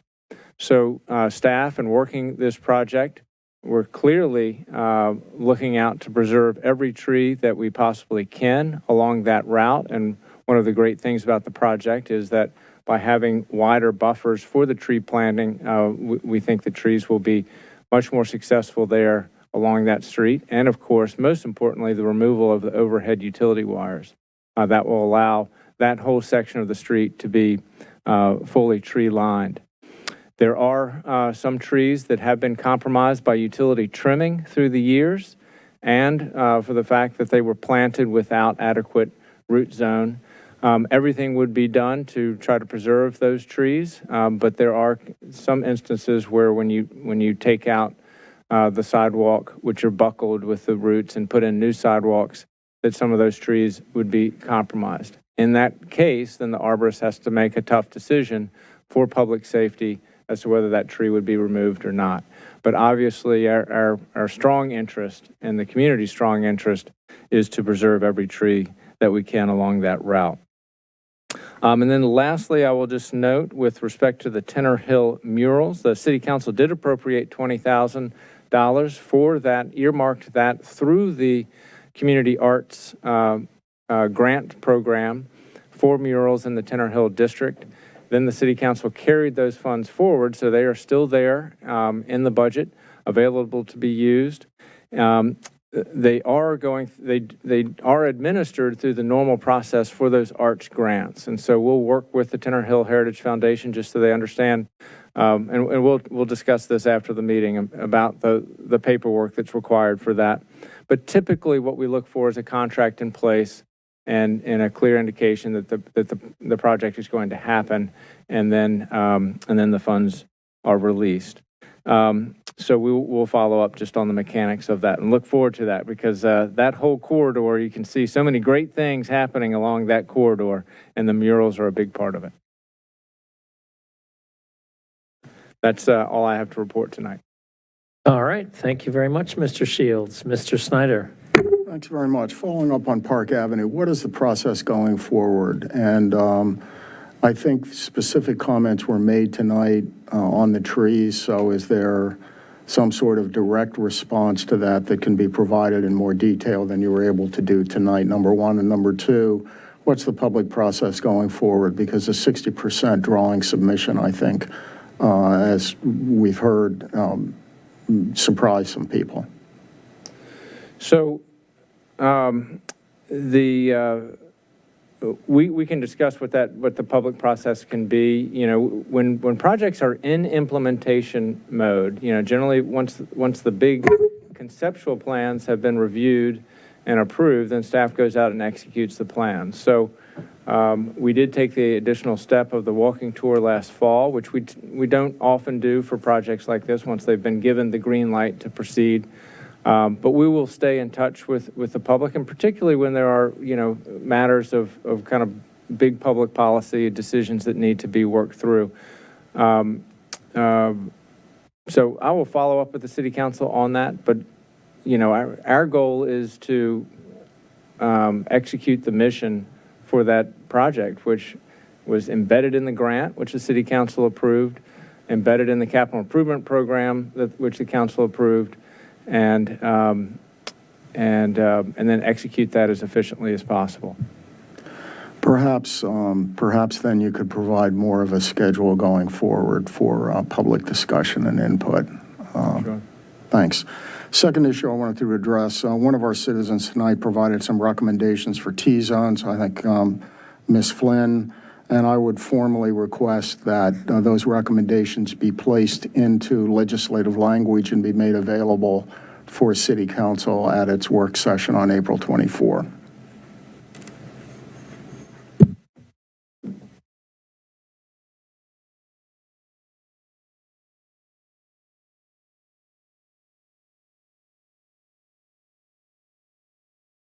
I think it's the right of any city council member to ask that a proposal be put in legislative form for discussion.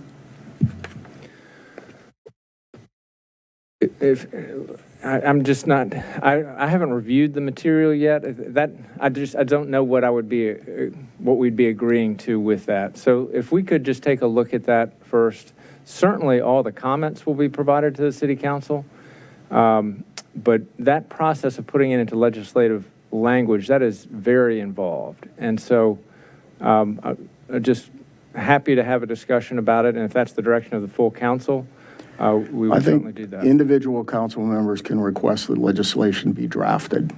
So I'm making that request.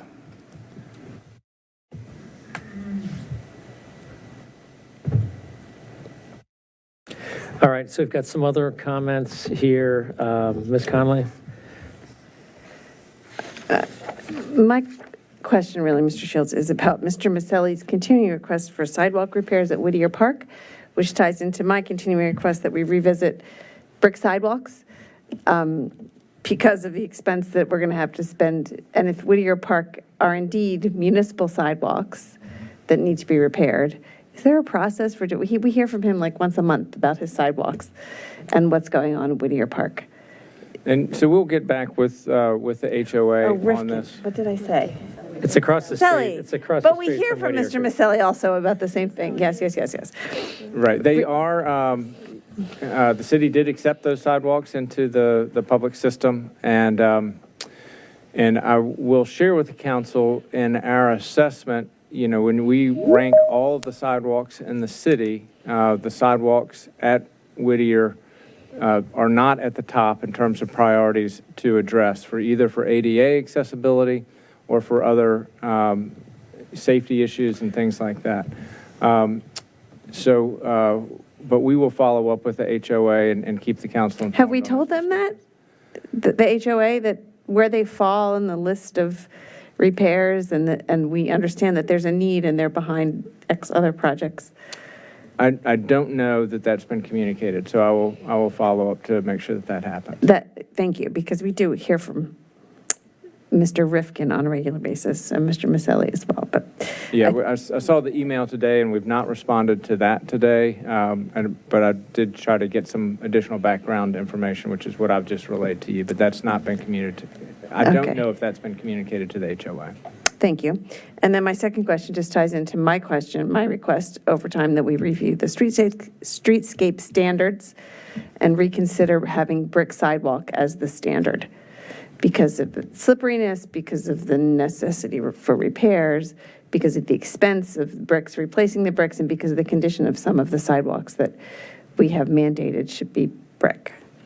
I know I saw in the budget comments, and we can talk about this later, that that question was in there as well, that we'd not be able to do a review during this fiscal year based upon staffing. Yeah, that's correct, and that is on the council work plan as well. To have a look at that question as well as the brick crossings of streets. Correct, okay. Thank you. Ms. Leon?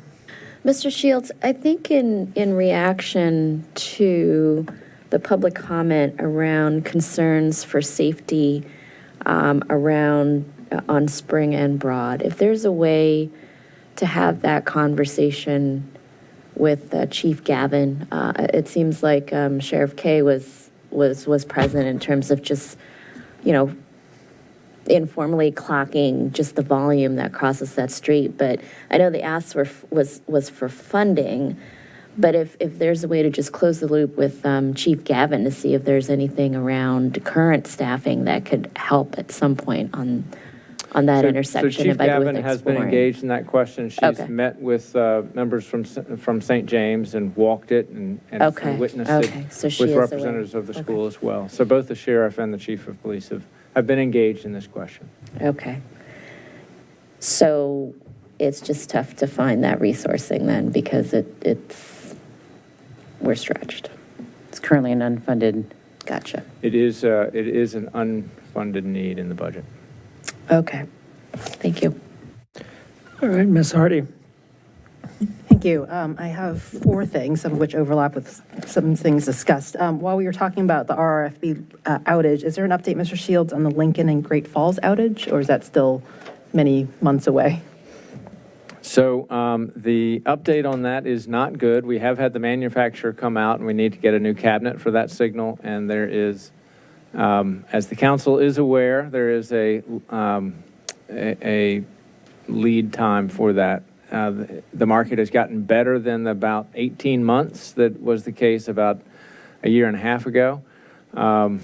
But it is still about a 2-month lead time or 2 to 3 month lead time. So we're exploring other options of possibly switching out cabinets from less busy or intersections that might more safely operate at a 4-way stop than that particular intersection. And now I'll get an update to council on the possibilities of that strategy by the end of this week. Okay. Yeah, I like the creative thinking, trying to cannibalize parts or kind of convert another intersection, because I think in general, 4-way stops are very safe and actually safer based on the data than lighted intersections. I think the trouble with the Lincoln and Great Falls one is the geometry is so off that visibility is really poor at it. And so I think an interim step, if we can't cannibalize parts or find a cabinet elsewhere, is the bollard and the rapid response team kind of idea of can we straighten that intersection out with cones and bollards so that the visibility is better for a 4-way stop?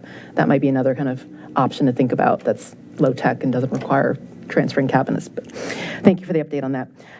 Second question, so related to Ms. Connolly's request on sidewalks and Whittier Park in particular, I think 3 months ago we reviewed kind of a potential sidewalk list or prioritized list. And at the time, I think I asked for what is the master list? Because the CACT then came to us and said, hey, here's 2 more memos we have that had recommended sidewalk requests. And then obviously we continue to get resident requested ones. It feels like some sort of master list on here's everything that we've heard. Here's the prioritized list based on the level of effort required, the number of PEDs or how sensitive this area is, how much traffic this might get, would be helpful just to provide transparency to the public on, hey, here's where you fall. Like we've gotten your request, but we know we've got 30 other ones and you're number 25 right now. We'll get to you as soon as possible or we'll ask council for more money.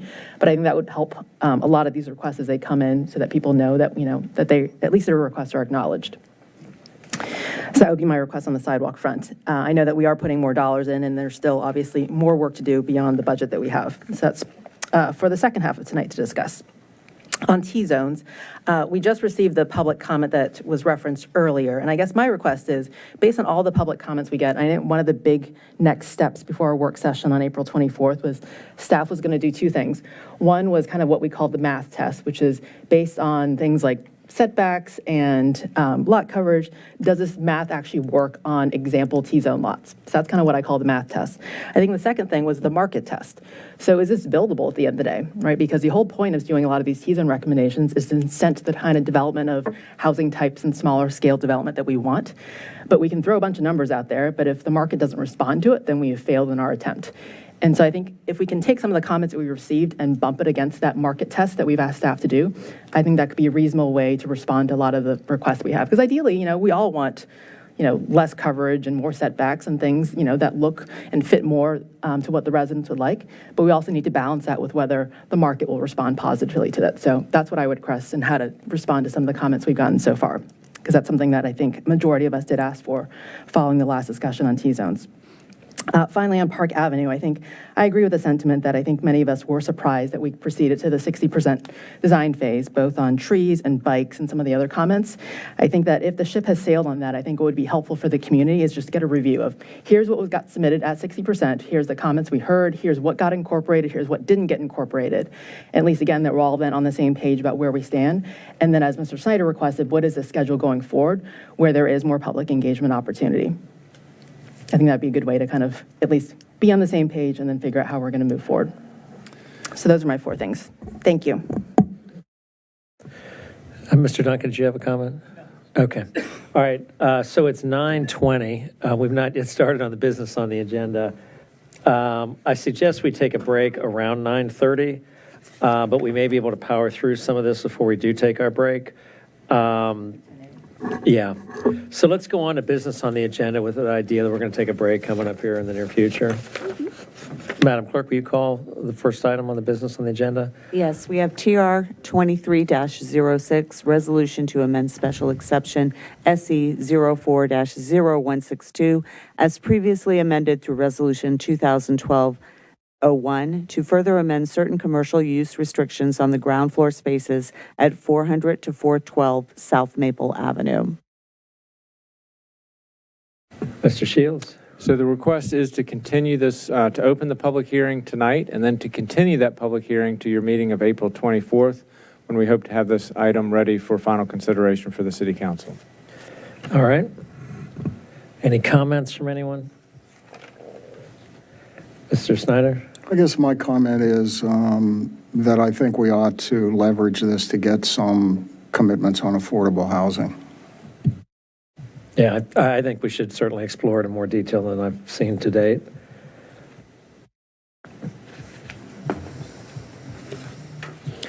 All right, so do we have a motion? Mr. Mayor, I move to continue the public hearing for TR 23-06. Mr. Mayor, I'm sorry, we need to open the public hearing. Okay. And then, All right, so the matter is open. Does any member of the public wish to speak to this matter? Not at this time? All right. Do we have a motion? Mr. Mayor, I move to continue the public hearing for TR 23-06 to April 24th, 2023. Second. Okay, Madam Clerk? Yes. Yes. Yes. Yes. Yes. Yeah.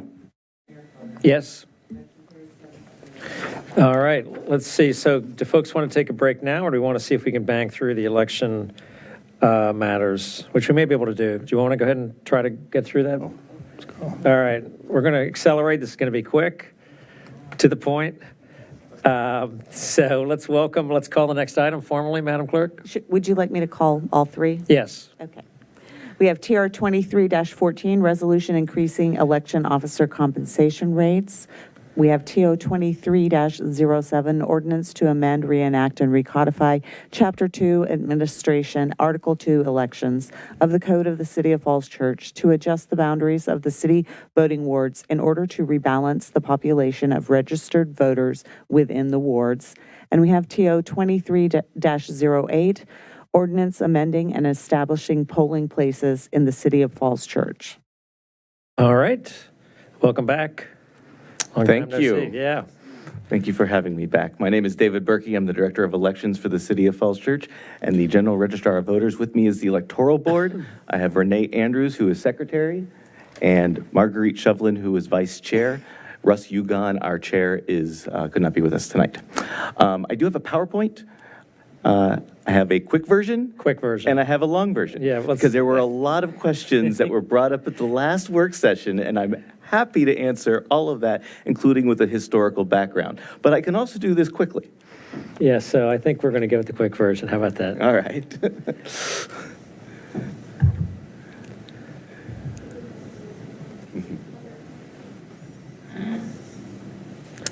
So yes, we are asking for a resolution for an increase of election officer pay, and we are also asking for 2 ordinances. One ordinance moves the Ward 2 polling place from Falls Green Apartments to the community center, and the other ordinance moves the boundary between Ward 2 and Ward 3 so that we can balance out the populations of those 2 wards. And the prompt passage for both will give voters time to adjust prior to this year's general election, and we are always thinking about a presidential, so we want to make sure everything works with the presidential. For election officer compensation, did I skip a? Yeah, so the last time we asked for election officer compensation was in 2014. We have been among the highest paying jurisdictions until recent years. Our neighbors, including Fairfax County and Arlington, have all increased to the rates that we are now proposing, and that also should include Fairfax City. So for our election officer compensations, we have 3 types of election officers. We have 1 chief per ward, we have 2 assistant chiefs per ward, and then the rest of our officers are regular officers of election. The chiefs were making $250, assistant chiefs were making $200, and officers were making $180 per election day. So our proposal is to move the chiefs up to $350, assistant chiefs up to $300, and officers up to $250. The total cost to our annual budget would be $3,700 for 2 elections for each year. And my understanding is that finance and the city manager's office has included this in our budget for this that's before you. Part of the reason we're asking for election officer compensation, 1, obviously inflation. 2 is safety risk in our current heated political climate. We have had election officers concerned about safety. If you've read the news of election officials nationwide, there have been issues. And while we not have seen any issues here in the city, some of our neighbors have unfortunately had some incidents. And so safety risk is a reason to entice our election officers to continue working with some increased pay. Also, we have had increased responsibilities. One of the big ones was same-day registration. It is an involved process, so we wanted to make sure that we had enough people for the same-day registration. And each polling place now gets a drop box in the polling place. Any voter who's received a ballot by mail can now put that in any polling place that has a drop box. So all 3 polling places. So that's the election officer compensation. Did you want to deal with the resolution first, or should I just go into Go through it. Okay, here we go. The Ward 2 polling place, this is our current ward map. Part of the reason that we're asking for this is because Ward 3 is too big. It has hit the 4,000 mark. At 5,000, we have to split. We would rather rebalance the ward. Ward 2 has the population to rebalance into. The other part of this is Falls Green is now too small, and if we do rebalance, it would be even smaller as a polling place. So our proposal is to move Ward 2's boundary into Ward 3.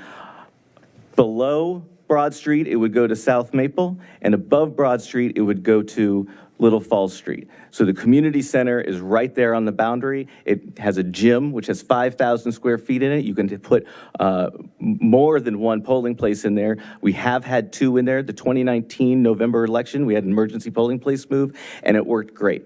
The community center is an ideal location. It's centrally located and can easily put in 2 polling places into that community center. So that is the proposal, and I am very happy to go through a historical reasoning behind it and answer all the questions that came up last time, if you would like me to. Okay, well, thank you very much for the short version. I think we're all fairly familiar with this conversation from last time, but let's see if we have any questions that have arisen since our last conversation. Ms. Hardy? Just a clarification. So is Meridian High School still proposed because it's still listed in your map? So I can't actually adjust the maps, and I needed this a quick turnaround, so I did not ask the map maker to do anything but make this boundary move. White out could have worked. That's right. Got it. Okay, so you're not proposing that both Meridian and Community Center would be for Ward 3? Correct. Meridian is no longer a part of our discussion unless you would like it to be. All right.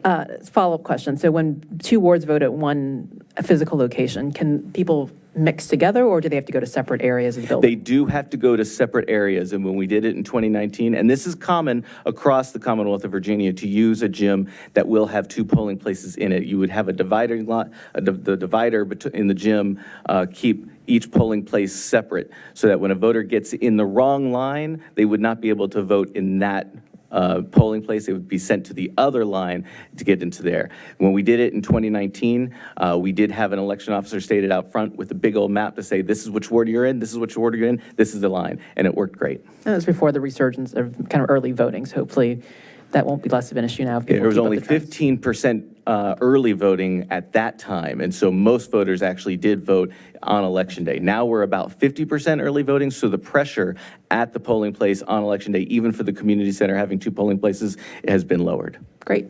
Thank you. Yep. Ms. Connolly? Quick clarification and then a financial question. So we have 3 polling places, 1 at Oak Street Elementary, 2 at the community center. Correct. One polling place Ward at 1, Oak Oak Street. Street would not be affected whatsoever. Yes. And then we would have Ward 3 and Ward 2 at the community center, correct? Okay. And then as far as your redrawn lines, the people in the redrawn area there between Maple and Washington Street, those are the only people that will need to get a mailer as well. Correct. So this will financially save some money because you don't need to mail to every single address in the whole city, just that one little chunk. Correct.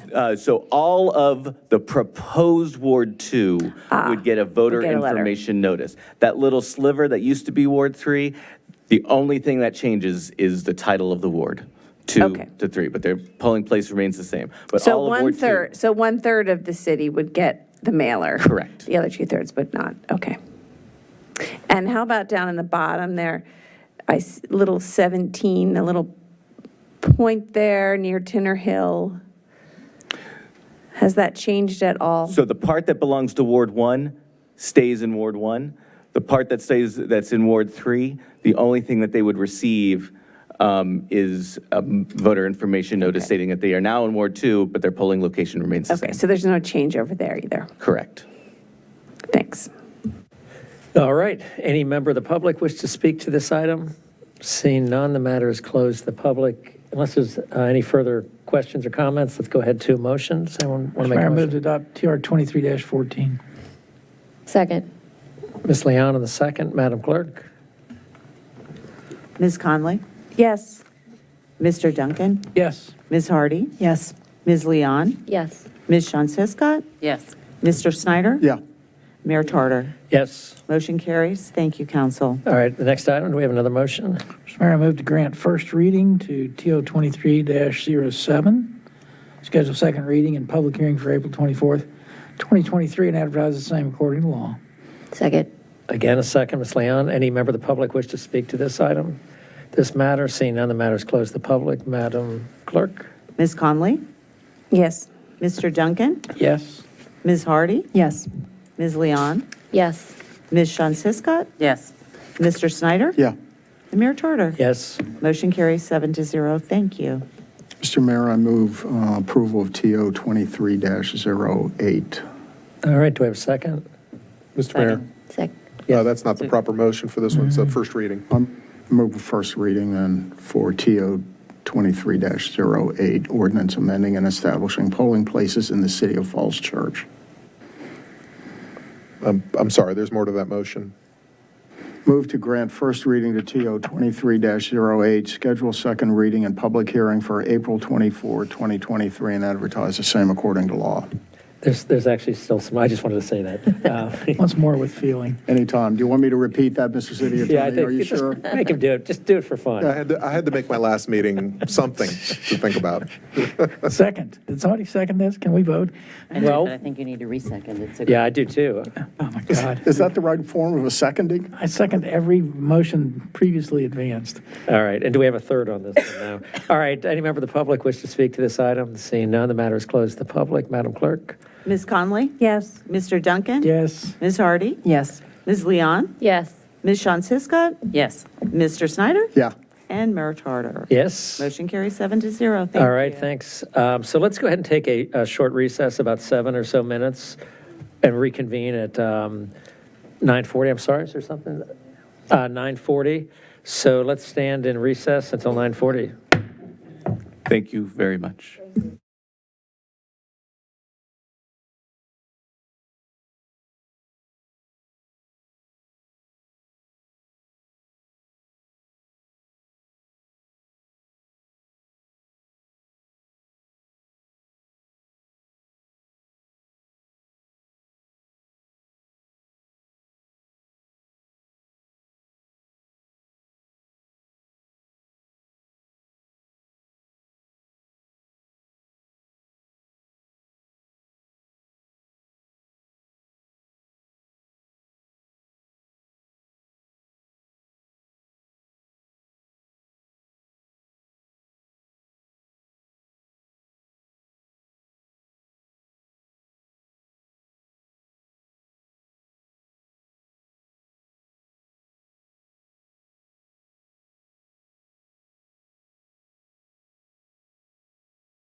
right, let's come out of our recess and get back to business. It is 9:42.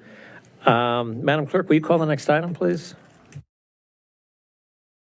Yes, I'm just confirming that we're back online.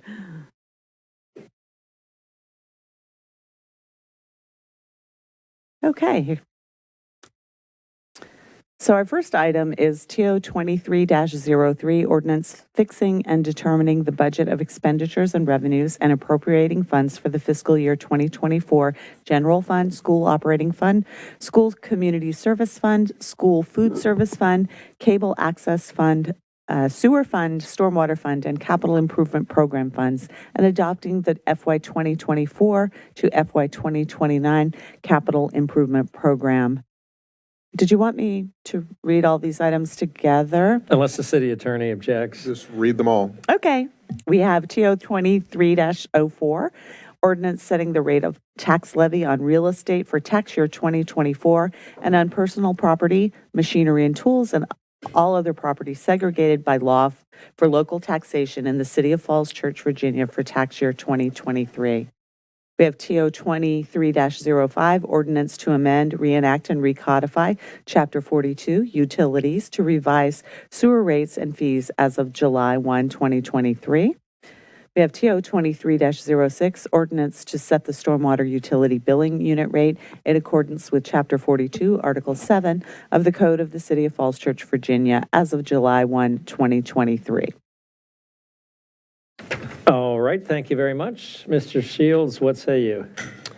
Well, thank you, Mayor Tarter and members of council. I'm joined tonight. We have Ms. Kiran Bawa, who is here on all of these items, Cindy Mester on the CIP, and we are also joined by LaTanya Hall, our Deputy HR Director. If council has any questions on compensation issues, recruitment issues, or things in the HR realm.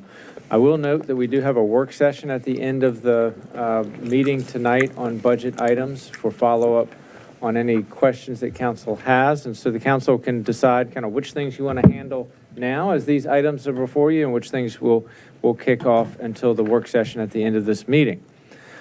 We do have just a few, I think 4 slides just to remind everyone as to where we are in the budget process. And so I'll go through those very quickly. The first is just as an overall, the budget that is before the City Council for first reading has an overall increase in total expenditures for the general government, school transfer, and all other elements of the general fund budget of an increase of 4.9% or $5.5 million. Next slide.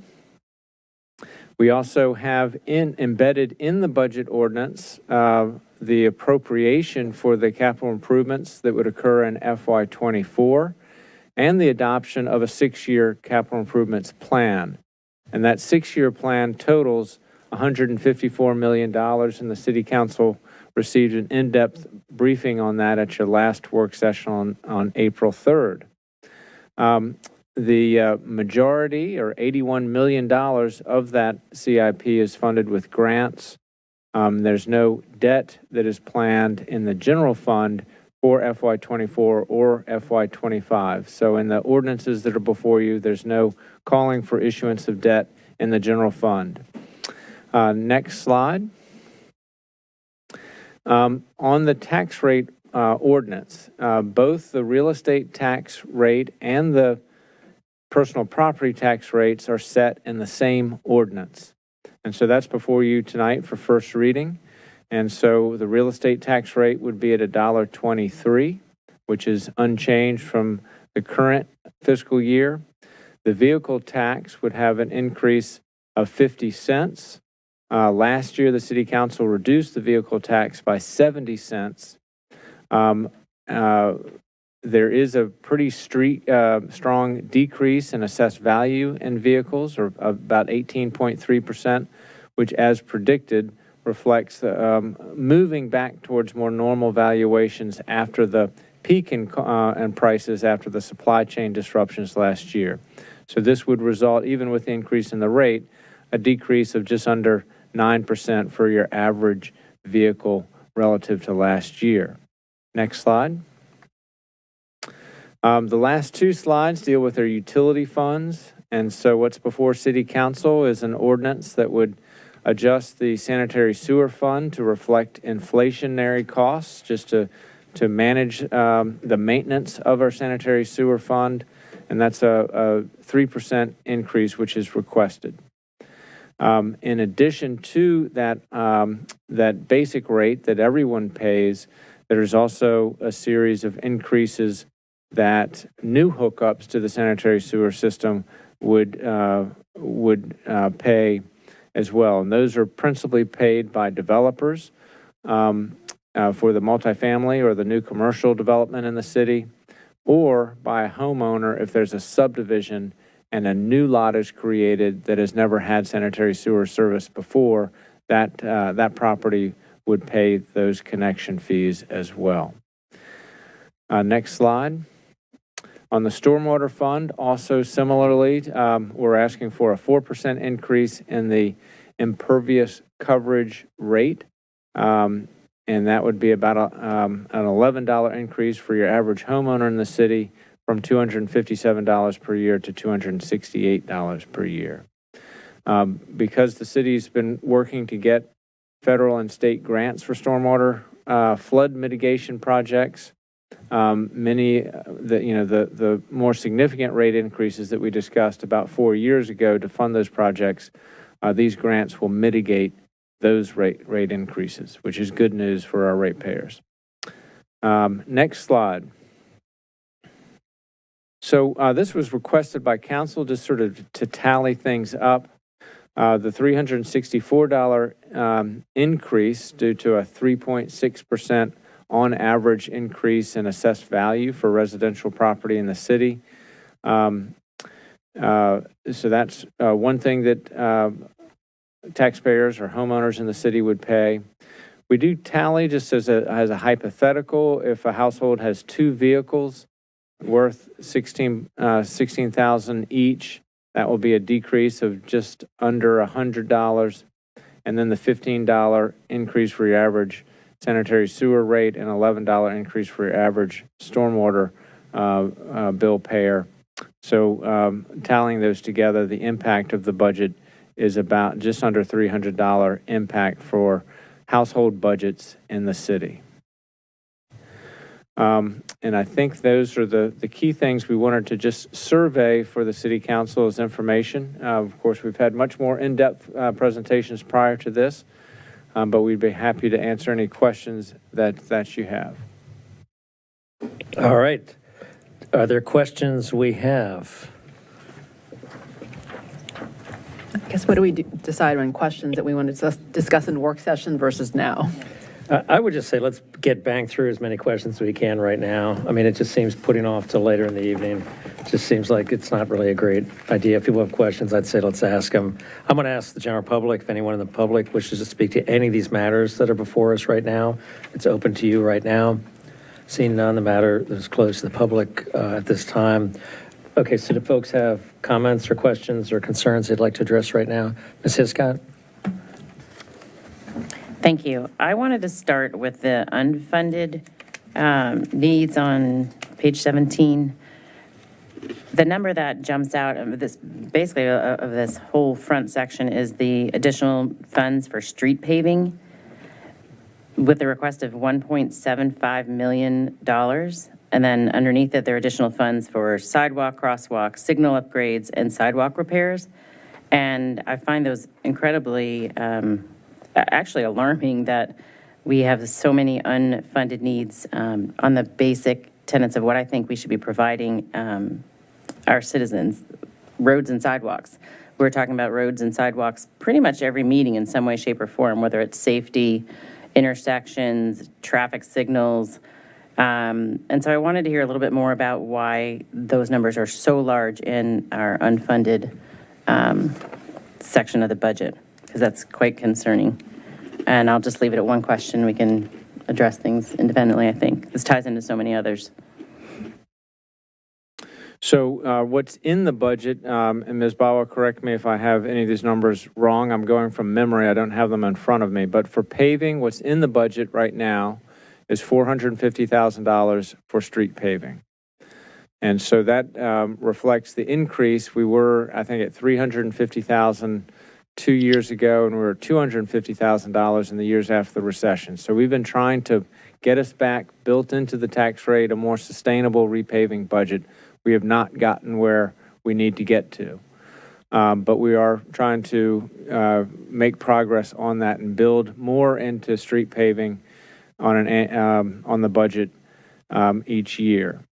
On sidewalk repairs and maintenance, we have $150,000 in the budget.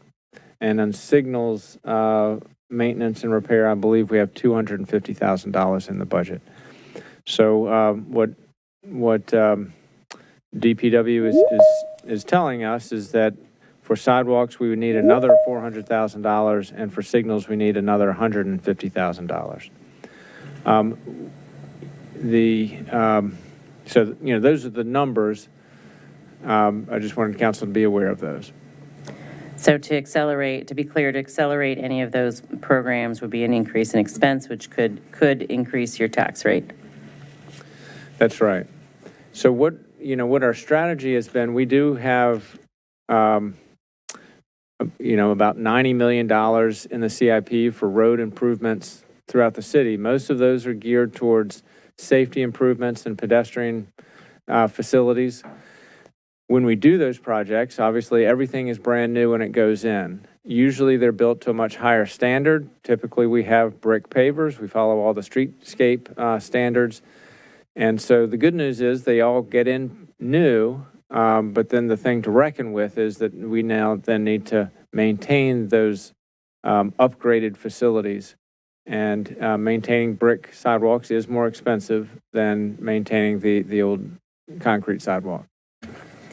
And what about any of the remaining ARPA funds? I know we want to work this into the budget, so it's an annual operating, but is there any advantage, or have we looked at using some of the remaining balance of ARPA funds to do it as a one-time to maybe speed up the cycle slightly? So the city council did do that for the current year. Right, we had 100,000, right?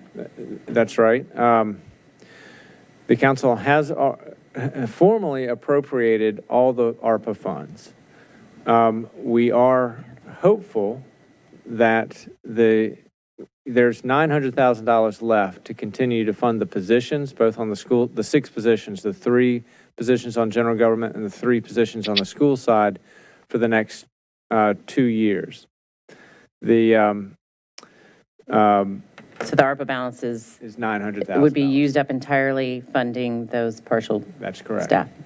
So the thing that could change that is if we are successful with the current General Assembly, the General Assembly had in the Senate bills additional assistance for stormwater, for affordable housing, and for transportation projects.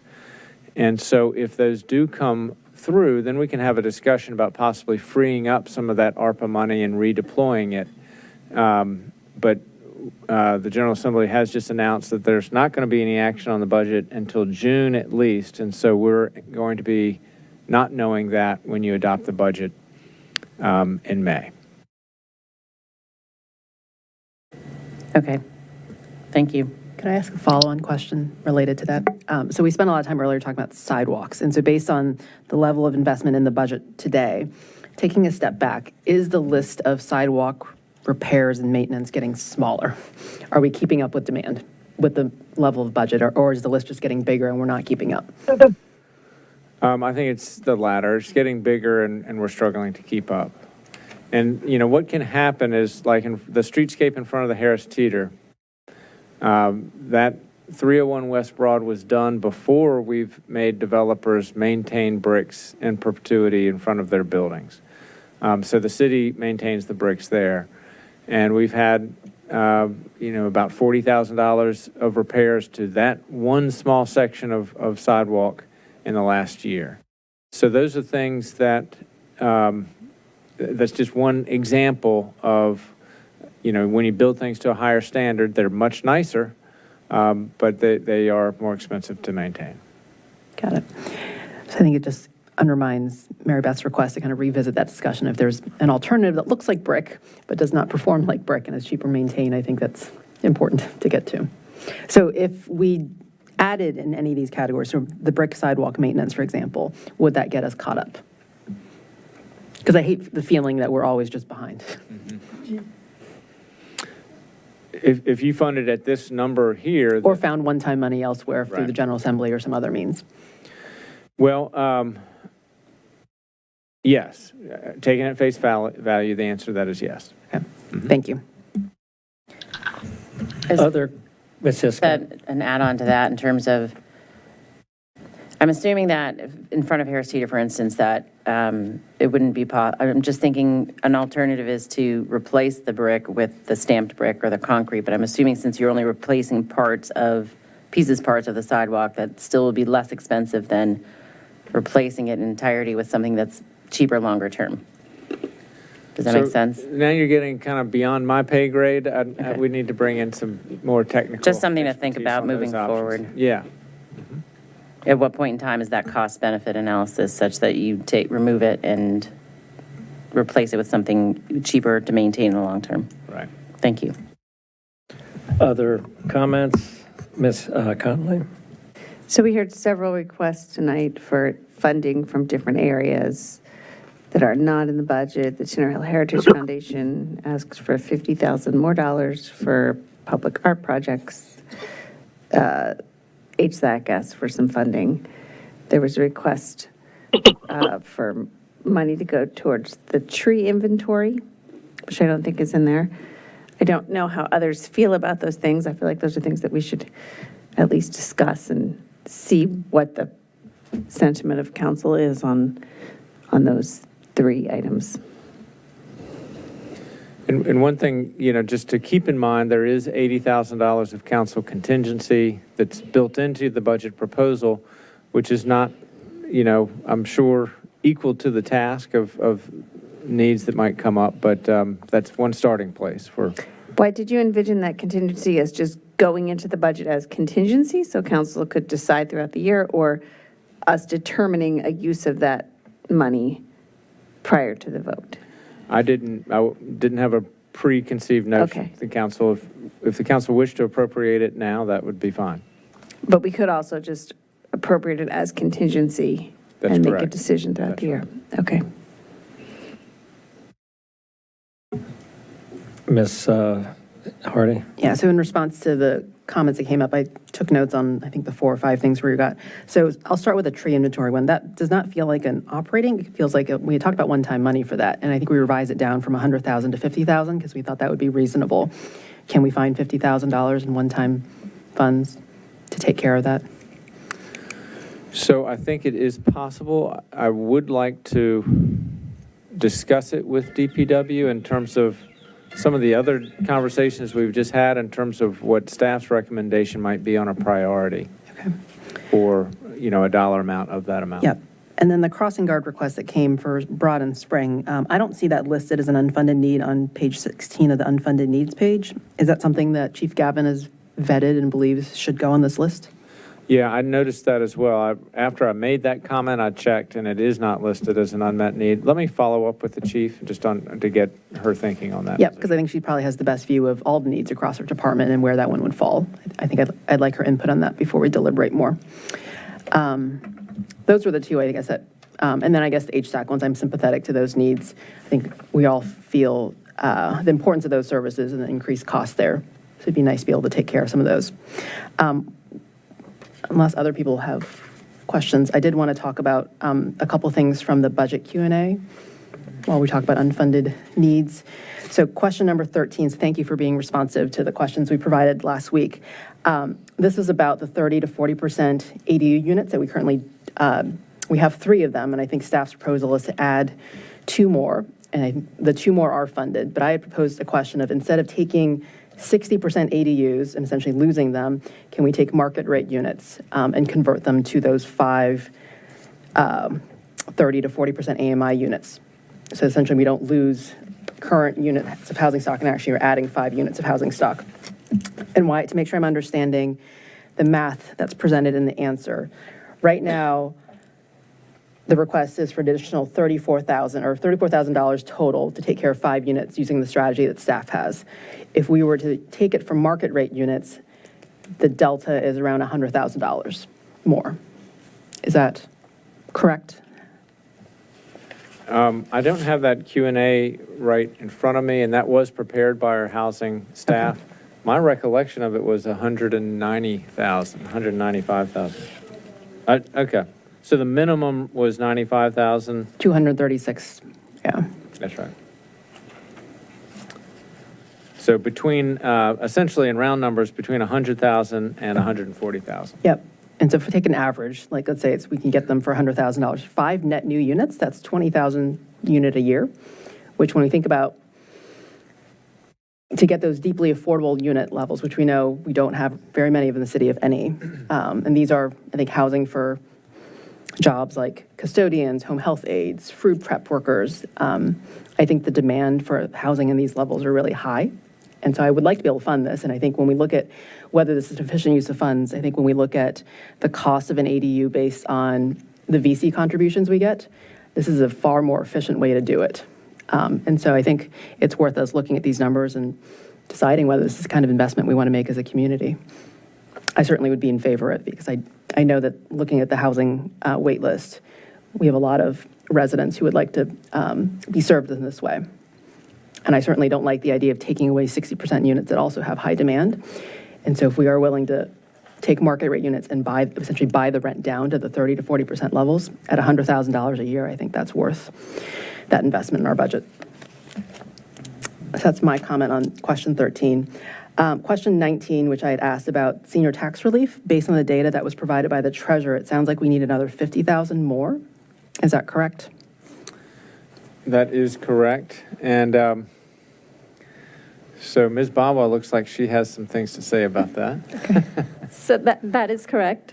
And I just wanted to add that in the current year, since it's negative even for the current year, we had money set aside for real estate abatements, and it has come under budget based on the appeals that were wrapped up by December 31st, so we're able to absorb it this year. Okay. So do you think you'll absorb it next year as well, or do you, because that 80,000 contingency is quickly going away? Yeah, so there are 2 approaches to this. One is you fund it right now, or the second one is we see how the year goes by and we look at some other options by mid-year. Okay. I guess I see our treasurer on the call. I guess a broader question is, do we think that, I know that this is now the second or third time we've revisited the policy itself around tax relief. Based on the requests that are coming into the treasurer's office, do we think the policy is also fine as is, or do we think that we need to look at expanding any categories or the relief amounts?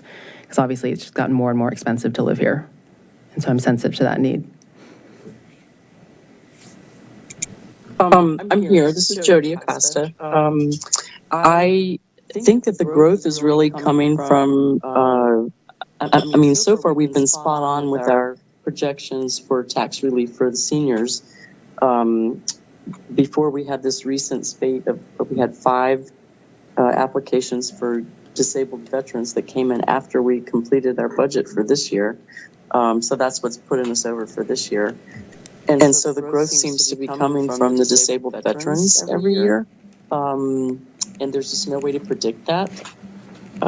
So I would defer to Ms. Bawa on whether we want to try to increase the budget or like she suggested, maybe absorb it next year after we see where we wind up. Okay, thank you. That's it for me for now. Other comments, Mr. Duncan? So I think the question that I posed resides mostly in number 21, which is, it's great. We've got a lot of plans and money to put to them, but just in sheer terms of manpower, person power, and ability to, deal with 365 days in the year, what are we promising that we're going to be able to accomplish? The answer seems to be we can execute and deliver the projects funded in the 2024 CIP, and likely the same for 2025. So thanks for the response to that question. I just would like for the future council to be able to hold that answer up to the reality of whatever's accomplished between now and this time next year and say, yeah, we made it. We hired a lot of people and we got them to work and all these things got done. So that's good as long as we're willing to hold ourselves to it. The other thought I had was the comment the manager made about building good habits back into the budget, and that's obviously very important. He was talking about paving and street maintenance and so forth, and that is an important good habit to build back into the budget. I would suggest that of the other good habits that we should try to keep to, building the habit of tax rate reduction should be a part of the budget work that we do, held in balance against all the needs and unmet needs and aspirations that we have, and we have many aspirations in this community. I would still suggest that our tax rate is too high, considering the value of the real estate upon which we sit. And we have seen that, played out certainly over the last 10 years, but particularly in the last budget cycle, when, the economic development that we have done begins to pay off, as Mr. Gresko said, in development which gives us resources to do all the many good things that we all want to do up here. I don't think there's one of us that wouldn't like to give whatever it is that everybody who came up here tonight asked for. But of course, we can't do that. And so we have to hold in balance competing priorities. And I would just ask not to slow the train down tonight any further. I think Mr. Snyder, when I was reading back on the minutes of a previous budget year, I believe he said, I'm going to vote for this tonight, first reading, but reserve the right to continue to discuss expenditures and revenues as we go through. And my personal experience in the budget process is, when we really get to the stage where we're looking for, coins in the cushion, we find things. Things change. Things get better. Usually, our experience has been that things get better.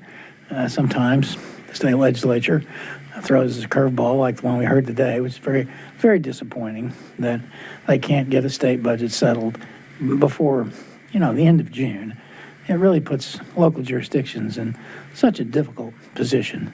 But at any rate, I understand that they have their own issues.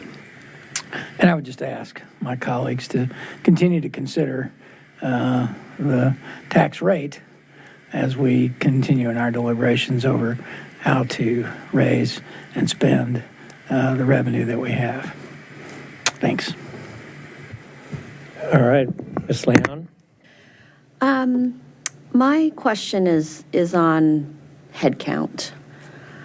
I'm looking at the budget book, PO 13, the position summary table, and I get that it's titled General Fund. That total FTE number is 238.75, and that's vacant and filled. That's correct. So if I add the 14.25 ARPA-funded positions, that is the answer to question 2, it doesn't equal the 260 headcount that we're saying we're having as the FY24 target. So somehow the math is a little off. So I just want some clarity, and if needed, what would be really helpful is to see an updated position summary that shows where the headcount is and by funded and who's funding it, the general fund versus ARPA. So just so that we see what the growth is in headcount for each of these departments. If that's not too much to ask for, it'd be great to see it in this exhibit. Sure, we can provide that as part of the next Q&A. So there are positions that are funded by sanitary sewer fund, stormwater fund, so there are other sources of funding. Okay. And there are certain capital project positions that are funded out of the cost of the projects. So we'll provide that.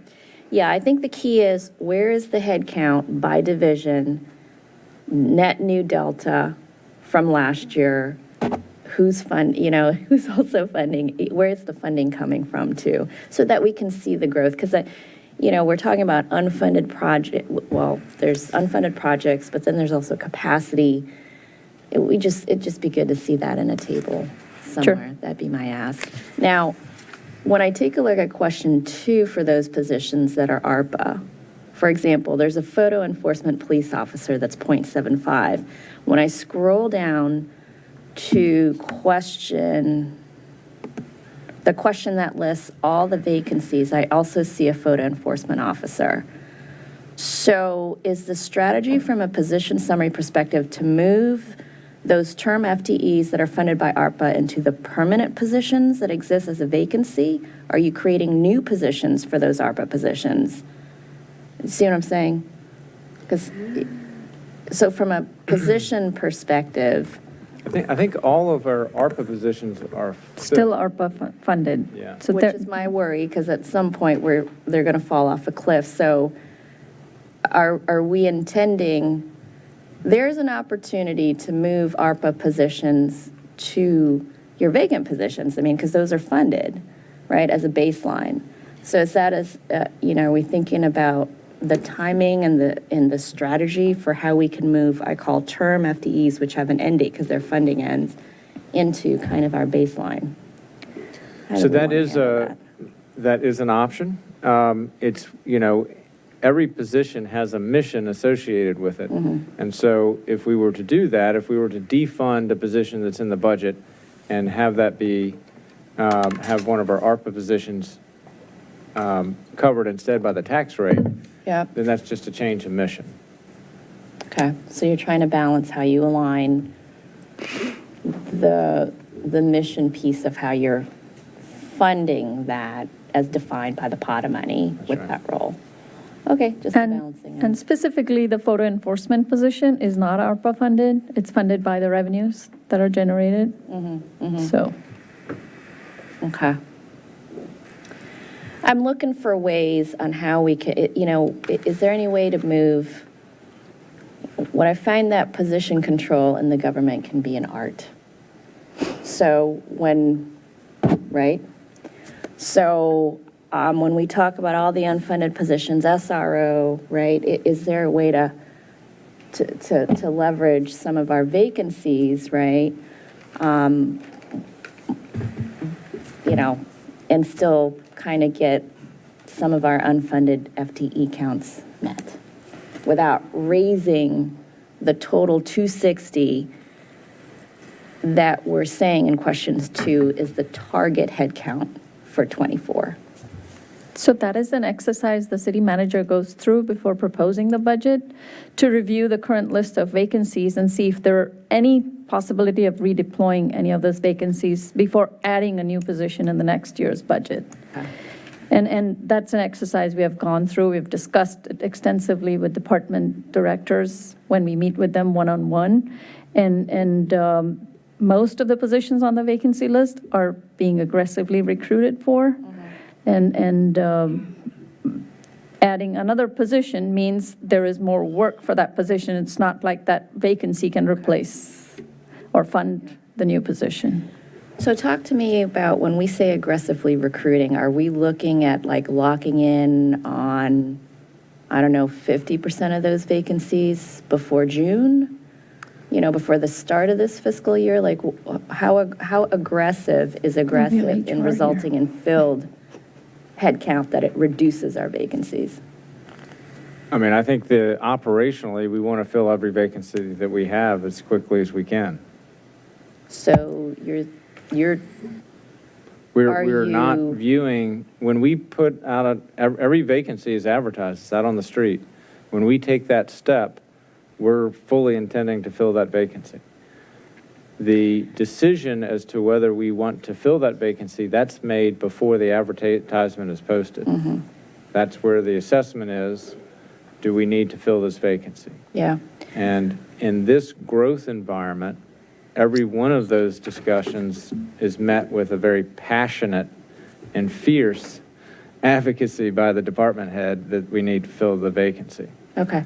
So that's just a bit more sort of the backstory on So that. you're saying that For all those vacancies, just curious on our status on that sorry, what is the number of vacancies we have? We're optimistically thinking we're going to fill what percentage before July 1st? Like, are we, all 41 positions have interviews selected, candidates in the pipeline, and pending offers?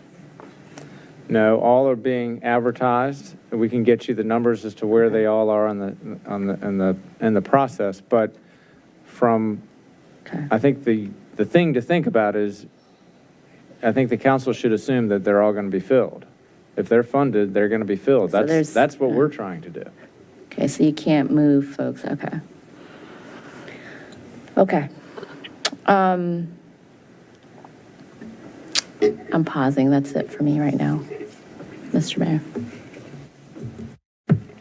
All right, other questions or comments from folks?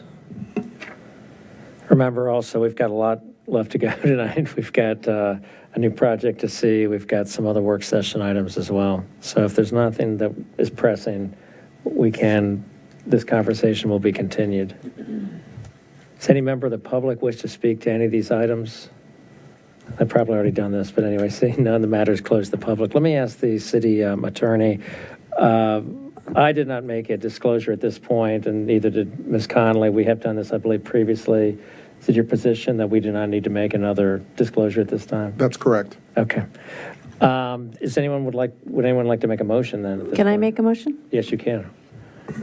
I move to grant first reading to TO 23-03, scheduled public hearings for April 24th, 2023, and May 8th, 2023, schedule second reading and final consideration for May 8th, 2023, and advertise the same according to law. Second. Mr. Snyder on the second. Madam Clerk? Ms. Conley? Yes. Mr. Duncan? Yes. Ms. Hardy? Yes. Ms. Leon? Yes. Ms. Sean Siskott? Yes. Mr. Snyder? Yes. And Mayor Tarter? Yes. Motion carries 7-0. Thank you. Might we have another motion? I move to grant first reading to TO 23-04, schedule public hearings for April 24th, 2023, and May 8th, 2023, schedule second reading and final consideration for May 8th, 2023, and advertise the same according to law. Second. Ms. Hiscott on the second. Madam Clerk? Ms. Conley? Yes. Mr. Duncan? Yes. Ms. Hardy? Yes. Ms. Leon? Yes. Ms. Sean Siskott? Yes. Mr. Snyder? Yes. And Mayor Tarter? Yes. Motion carries 7-0. All right.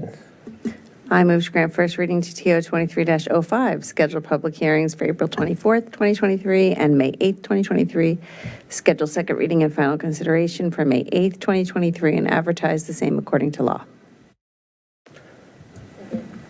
Ms. Leon on the second. Ms. Conley? Yes. Mr. Duncan? Yes. Ms. Hardy? Yes. Ms. Leon? Yes. Ms. Sean Siskott? Yes. Mr. Snyder? Yeah. And Mayor Tarter? Yes. Motion carries 7-0. Might we have one last motion? One more. I move to grant first reading for TO 23-06, schedule public hearings for April 24th, 2023, and May 8th, 2023, schedule second reading and final consideration for May 8th, 2023, and advertise the same according to law. Second. We'll give Ms. Hiscott the second. Madam Clerk? Ms. Conley? Yes. Mr. Duncan? Yes. Ms. Hardy? Yes. Ms. Leon? Yes. Ms. Sean Siskott? Yes. Mr. Snyder? Yeah. And Mayor Tarter? Yes. Motion carries 7-0. Thank you. Ms. Hardy? Mr. Shields, since the CIP video was so well done, I am anxiously awaiting the department videos. I think the department videos, I think I neglected to hit the last slide, and the punchline of the last slide was that the departmental videos have been posted. And they were just posted today. Okay, great. And so I commend those to, I think they're very informative, and certainly our department directors and our constitutional officers took them very seriously, and so hopefully they're helpful to the council and your discernment of the budget process and the full community. Great, thank you. All right, so let's keep going. So now we are on to a work session. And the first item on the work session agenda is the Quinn Homestretch special exception application. Before we get started, I'd just like to make a disclosure, although not required. I am a neighbor of David Quinn, and my children have previously worked at Quinn's Auction House, although none are currently working there. And I believe I can review this application fairly objectively in the public interest. All right. The floor is yours. So I just want to introduce Council. Laura Arsenault is our chief planner for this case, and she will provide the staff report. And then after that, we'll hear from the development team. I think the staff report will go through basically the application and the status of a review, and I think the developer is about 20 minutes of slides to present to the city council as well. All right, let's just try to keep all of this. It's nearly 10:30, and we got miles to go before we sleep. So I'm talking to you, developer, and I'm talking to you, staff. So just keep the train moving here if we can. Understood. Thank you very much. My name is Laura Arsenault. I'm a principal planner with Planning and Zoning and the case planner for this mixed-use project application. Also here tonight is Henry Zhang. Principal planner and Deputy Director Gary Fuller, who along with myself are the project team for this application. I'm here tonight to present a brief summary of the Quinn Homestretch redevelopment proposal, and staff has completed an initial review. Council is requested to provide feedback on the first submission. A summary of the application begins on line 24 of the report. The applicant, Quinn Enterprises LLC, is proposing a new 10-story mixed-use building with a maximum height of 115 feet. The uses are as follows: 226 multifamily residential units, including independent, assisted living, and memory care. Business and professional office with about 36,000 square feet. Ground floor retail business with service establishment, 10,698 square feet. 5,600 square feet of restaurant, a civic nonprofit space, and also new publicly accessible open space, a partially underground parking garage with 292 spaces, and a LEED Gold certification for the building. The applicant has provided draft voluntary concessions with this submission and an architectural view book with preliminary building and site designs. Staff has analyzed these submissions and proposed voluntary concessions with the voluntary concessions of recently approved applications in attachment to the staff report. Starting on line 26, the location, it's a 1.86 acre site comprised of 3 existing parcels at 350 and 360 South Washington Street and 350 South Maple Avenue. The land action use needed are 3. First is a comprehensive plan amendment to change the future land use map designation of Lot 27 from business to mixed use. The second is a special exception to allow residential use within a mixed-use development, and the third is to allow an increase in building height from a maximum of 75 feet up to 115 feet. Additional required actions by council include a waiver for required 100-foot distance from commercial vehicular entrance, a required parking modification with a reduction requested of 22%, and 2 easement agreements. Staff is still awaiting additional items from the applicant, and they will be submitted in the next submittal, including a landscape conceptual plan, transportation analysis, parking reduction study, detailed architectural elevations, and a shadow study. Staff reviewed both the comprehensive plan and the special exception primary and secondary criteria analysis and found that the proposal is generally in conformance. Staff also reviewed proposed automobile parking, in which the zoning code requires a total of 371 spaces, and the applicant is requesting a reduction of 22% or 292 spaces. The final mix of uses and parking spaces would further reviewed and be approved by the Planning Commission during site plan review. Lastly, the fiscal impact, according to the methodology used in the report, the projected annual net fiscal impact is $903,753. Sorry, Sophie, line 560. $485,888 per acre. And by comparison, nearby mixed-use projects have provided an annual per acre net fiscal impacts from negative $86,000 to positive $452. Moving forward on timing on the application, line 568. The applicant submitted March 3rd, 2023. We're here tonight at the work council session. We're looking forward next week to bring to the Planning Commission as a work session in the boards and committees preliminary workshop on April 19th, and looking for a future submission in May 2023 with dates pending. So hope that was fast. Happy to answer any questions, and the applicant will present next. All right, why don't we go on to the applicant? We'll ask questions as they come up for whoever might be the right person for them.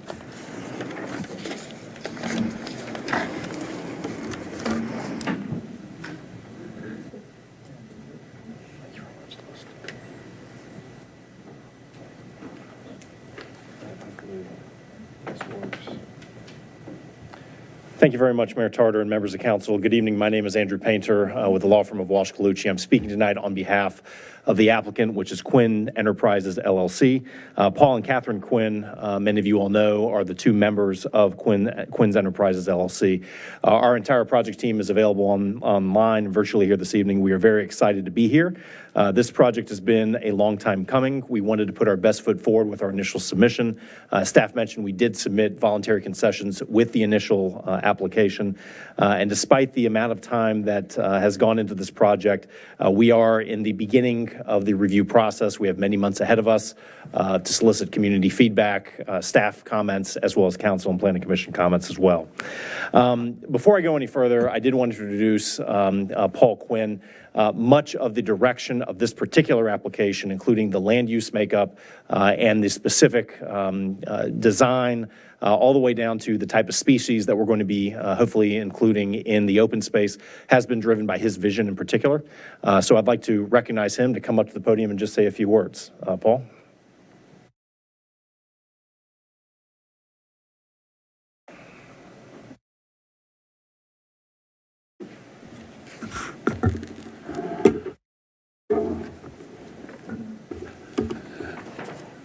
Mr. Mayor, members of the council, thank you.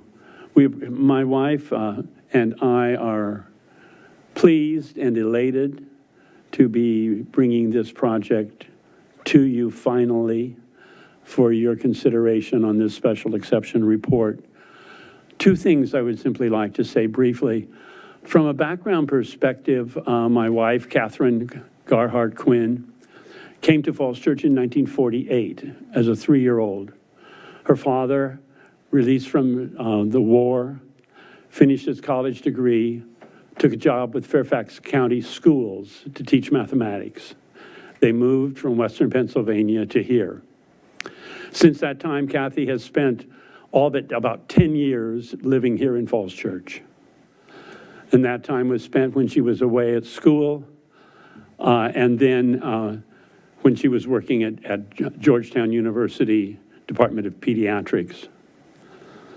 Of our 52 years of married life, we have been here about 45 of them.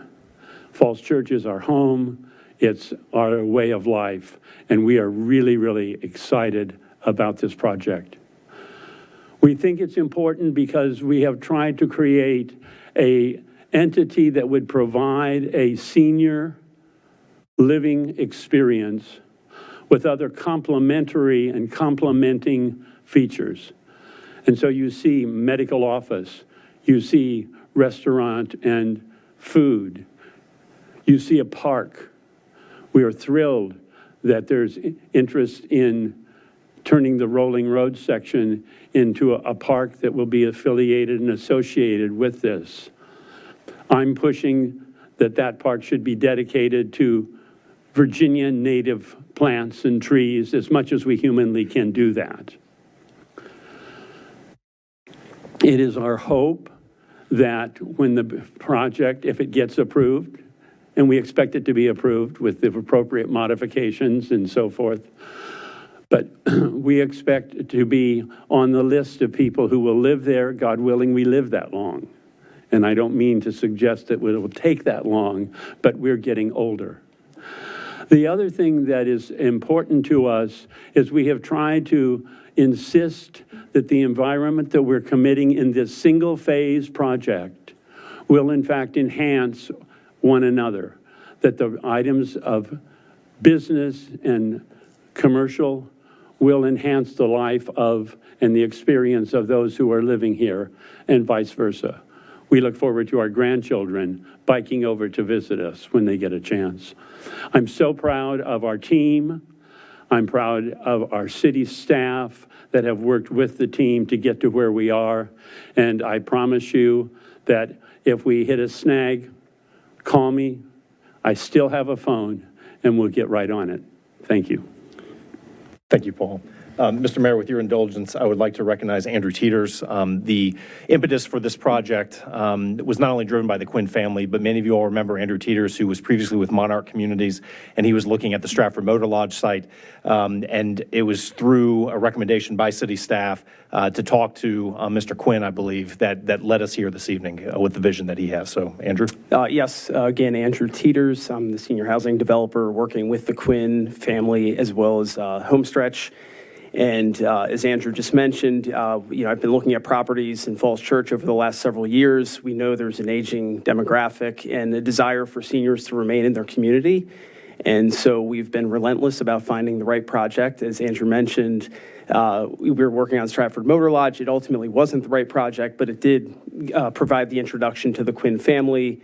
And then 2 years ago now, and actually within the last year, we've been working, of course, closely with Homestretch, and we've been able to assemble both properties.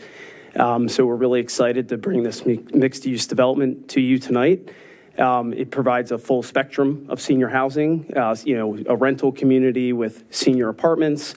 And then as seniors' needs increase, we do have that age-in-place concept with assisted living. And then our highest level of care would be a memory care neighborhood, again, all in a mixed-use environment with complementary uses such as medical office, the retail, the restaurant, the public park that'll activate the block. And we think it's a great catalyst for the redevelopment of the South Washington Street corridor. So we look forward to discussing further.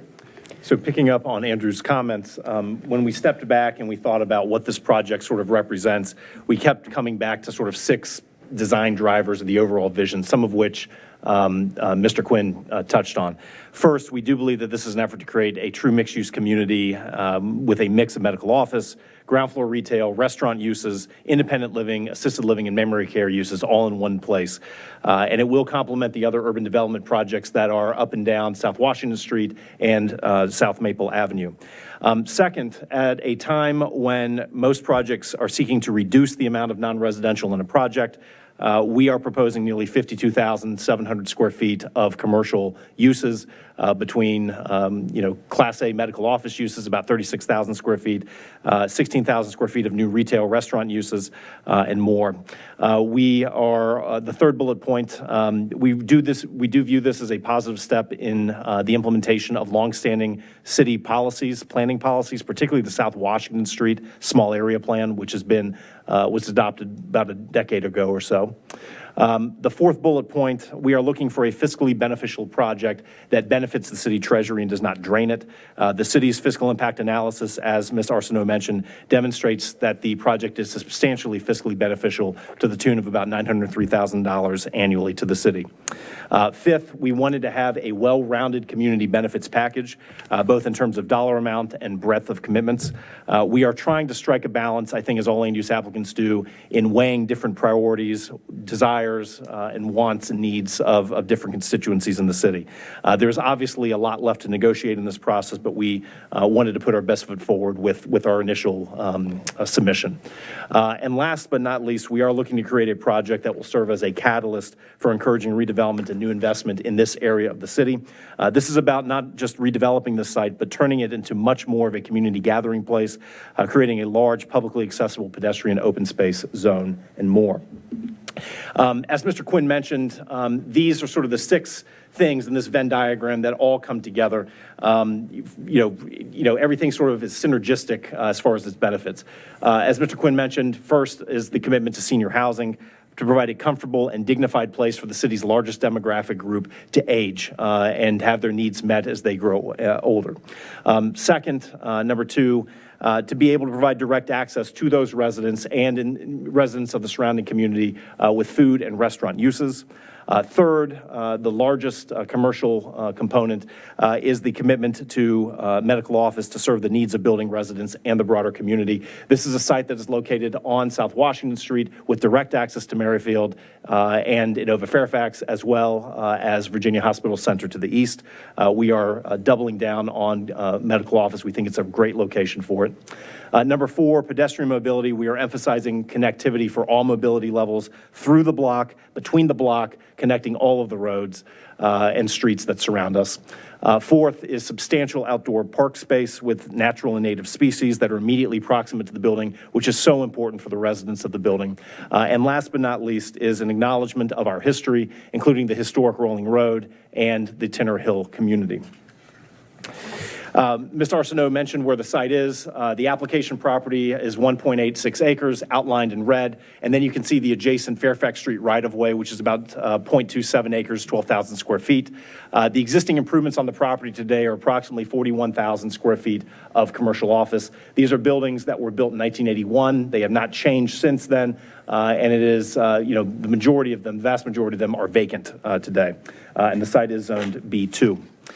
Ms. Arsenault briefly touched on the comprehensive planning policies. The future land use map, 2 of the parcels are planned for mixed-use development. 1 of the parcels is planned for business uses.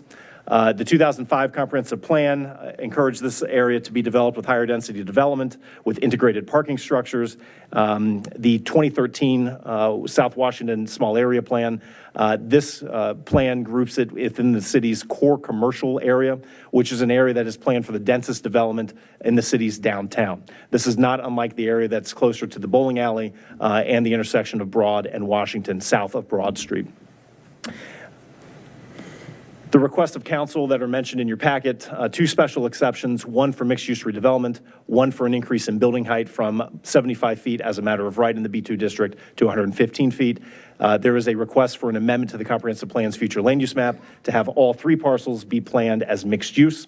And then there is a 22% parking reduction that is also being proposed. The proposed development, just to break it down, is a new mixed-use building containing 115 feet in height, 10 stories. It will be LEED Gold, 52,000 square feet of new commercial uses, and you can see the breakdown of those uses there. 226 residential units, 140 of which would be independent living units, 55 of which would be assisted living units, and 31 would be memory care units, all under the same operator, which is extremely important when you have residents that need to move between floors as their needs change. Not just as they grow older, but sometimes there might be a need for, a one-off medical treatment or something like that, which temporarily renders an independent living unit resident needing to go downstairs to the assisted living unit floors. We are reserving a little over 1,600 square feet as a permanent home for the Tinner Hill Heritage Foundation. We will build out this space for the foundation and not charge base rent for the first 10 years, excluding common area maintenance fees. On top of the building, as our architect, Clint Brackman, will explain, is a proposed 50,000 square foot rooftop patio, which could be used for things like amenity area, lounge area, food trucks, and more. That's right, on top of the roof. As far as the parking, there's 292 parking spaces. That is below code. The code is antiquated, as you know, so we are requesting a significant parking reduction. The parking garage would be partially below the building. So 1 level would be at the ground floor level, completely surrounded by the building, and then 2 below grade levels. We have proposed a $1.75 million contribution towards affordable housing with a request that it be used to preserve units at Virginia Village. Happy to describe, to the degree that I can, how that number was derived. We are also proposing the creation of a new 27,000 square foot public park, which would partially upgrade the Fairfax Street right-of-way. We have a contribution or a proposal to have $25,000 worth of public art on the property, sidewalk upgrades in conformance with the 2017 Streetscape Master Plan, and then monetary contributions for libraries, parks, and stormwater contributions. At this point in time, I'd like to recognize Clint Brackman with Architecture Incorporated. I'm not sure if Clint is online, but he can walk you through the sort of the overall site and the building up of the building through floors. Clint? Yeah, I am. Thank you, Andrew. Hopefully everyone can hear me? Yes, we can. Okay, excellent. So on screen right now, you should be seeing the site in question, and Andrew's done a great job of describing a lot of the metrics of the site, but how that wants to manifest in terms of design is what you see on the screen here, where the park is largely emphasized to the east of the site to absorb the Fairfax Street that you see bordering the site to the north and east, and kind of creates that diagonal along the site to enhance that pedestrian connection.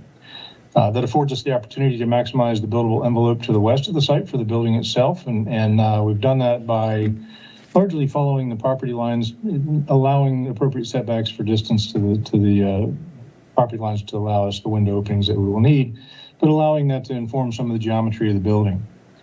We can talk a little bit more about the landscaping as we maybe get into a landscape slide if we have one later in the presentation. I think we may, but there's also a fire lane to the north of the site there that I just wanted to make sure that was understood. That does manifest as a pedestrian plaza.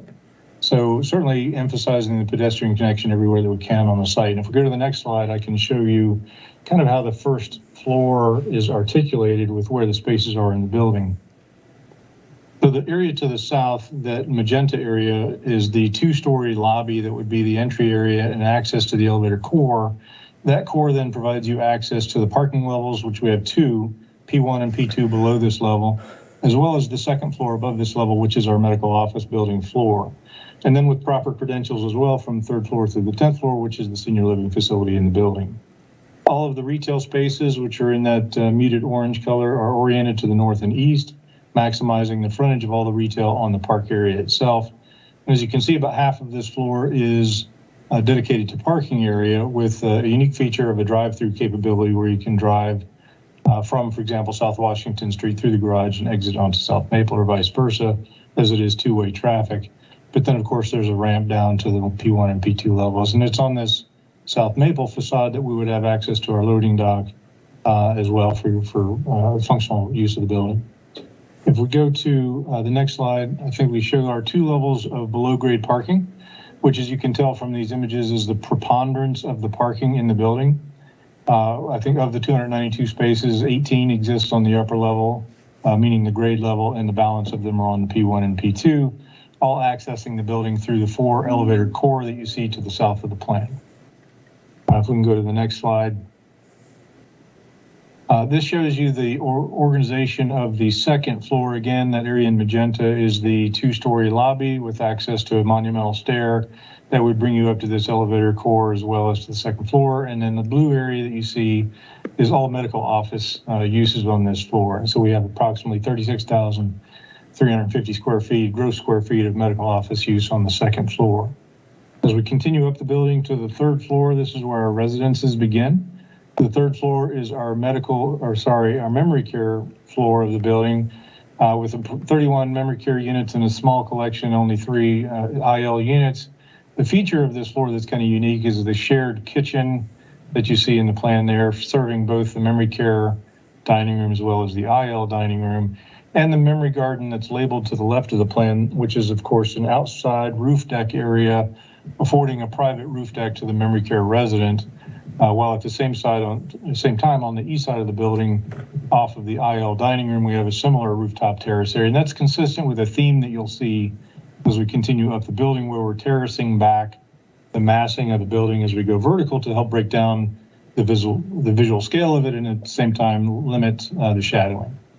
The fourth and fifth floor are our assisted living residences with their amenity spaces contained within these floors, with a collection of resident units totaling 55 and a variety of configurations to respond to different market demands for studio versus 2-bed and so on. On the next slide, we start our independent living floors. Again, you can start to see additional terracing back as you see on the 6th floor there, as well as this again having the resident units of a variety of different shapes and configurations to respond to market needs. The 7th floor on the right, and then if you go to the next slide, 8th and 9th, are all very consistent, and that's to afford an efficiency of construction as we go vertically in the building. The difference occurs on the 10th floor, if we go to the next slide, where we do pull back the southern area to create this rooftop deck over the 9th floor, accessible from the 10th floor IL resident, so that we can have, again, a dedicated rooftop space for the IL resident fairly high in the building with views out over South Washington Street. On the next slide, you'll see the roof plan that we've currently conceived, and we've been working closely with our landscape architect to develop a really special rooftop experience where there's an elevator penthouse core, so elevator access to this floor, and then you discharge to the exterior where there's approximately 5,000 square foot rooftop area to enjoy by the residents and to the public, and with features such as the potential of a pergola structure or a bar or soft seating areas, these kinds of features to draw traffic and activity to the rooftop deck. I think the next slide, if we have one, yeah. This is three-dimensional views of the building, which are starting to show you how in those step backs that I was describing in the floor plan manifest on the facade of the building with the various levels being pulled back. One of the key features as well that we're exploring with this is to maintain a very pedestrian-friendly two-story facade podium along the full perimeter of the base of the building to address the scale of the park, so that the pedestrian scale is very respected and comfortable for patrons taking advantage of the park. If we go to the next slide, we can talk a little bit about some of the materiality that we're proposing. And again, this is a bit of a work in progress. We look forward to sharing additional detail as it is developed and confirmed through this process. But currently, we're anticipating dark anodized metal windows and trim, contrasted by a buff-colored brick or metal panel system on the upper stories of the building, with a contrasting metal panel, as you see in this sort of burnt color on the facade as well, to try to reflect the differences in massing, again, to break down the visual scale of the building. And then as that two-story podium I mentioned would be largely articulated with an iron spout brick, which is a very dark brick, and it's very modern look, but also somewhat timeless in the use of brick at that level. And I think the next slide is our landscape, if I'm not mistaken. So, okay. And in terms of landscaping, just sort of go through this relatively quickly. There's a series of ways that the zoning ordinance, asks you to calculate things, whether it's landscape open space, public open space, private open space, each of which have different definitions. I think the one that's the most important is the top one. The landscaped open space is 34.4% of the site, and that is more than twice as much as Pearson Square, which has the most amount of public or most amount of landscape open space of any of the city's mixed-use redevelopment projects. We are proposing a 27,000 square foot public park, the Rolling Road Park, which I'll talk about in a second. As Clinton mentioned, there's a 5,000 square foot publicly accessible rooftop patio that we are proposing. Mr. Quinn mentioned the focus on native plants, biofiltration, and we do have what we think is a pedestrian-oriented design connecting South Washington Street and South Maple Street through the interior of the block. Here is the overall landscape plan. As Clint mentioned, the area that is north at the top of the screen is along Maple Avenue. The zoning ordinance requires a 14-foot setback. The streetscape guidelines from 2017 require an 18-foot setback, and we are proposing a variable width 45-foot setback. A lot of that could be used not only for fire lane purposes, but also in the event that South Maple Street is ever closed off for farmers markets or other cultural events. This would be a pretty significant gathering space. You will see an upgrade along Fairfax Drive, or excuse me, South Fairfax Street, where we are proposing to convert the existing right-of-way into one of two pedestrian promenades that would go through the site. The other pedestrian promenade would be perpendicular to that and would run between the Fairfax Drive right-of-way and South Washington Street. These are some of the precedential images that our landscape architect, Scott Hewitt, who unfortunately was not able to be with us this evening, looked at. He was looking at smaller sort of interior block gathering spaces throughout the country with a focus on Chicago, New York, and Washington, D.C. There will be an amphitheater, which you can sort of see on, as a precedential image on the left-hand side, the middle of the grouping right there. And then from a linear park perspective, there are these two promenades. And, it's amazing how good linear parks can transform cities. He looked not only at the High Line, which we all have heard of in New York City, but the Underline in Miami and Boston's Emerald Necklace. They all have differences in terms of hardscaping features, bench seating, art moments, those types of things, along with native species that are vernacular to the area. The two promenades that would be here would be approximately 350 feet each. Many of us know that there is a pedestrian way that is adjacent to the Victory Comics on the south side of the Reserve at Tinner Hill. That's about 138 feet, and I think many feel that that doesn't live up to sort of the promise of what a promenade could be. So this is what we're trying to do here, is have a totally different experience for folks. The Rolling Road Park, which is shown in blue, this consists of approximately 12,000 square feet of the city-owned right-of-way, which we would be making off-site improvements on, and then 15,000 square feet of privately owned open space, which we would place under a public access easement. The purpose of this is to provide a gathering space for this area of the city's downtown. It can be used for cultural events, farmers markets, and the like, festivals and more. We are proposing to complete these improvements prior to the issuance of the first occupancy permit for any of the independent living units. So it would be constructed all in one phase along with the building delivered up front. And as we mentioned, there would be hardscape features, landscape features, public art, and more. We would have historic commemorations, and we would partner with the Tin Hill Heritage Foundation and the Historical Commission and the Arts and Humanities Council. We would also coordinate with those groups to help program the green, sort of green rectangle, green square that you can see there in the middle for future events as well. We are proposing to be perpetually responsible for the maintenance, not only on our property, but potentially subject to a maintenance agreement with the city to pick up the tab for the maintenance of the city-owned right-of-way as well.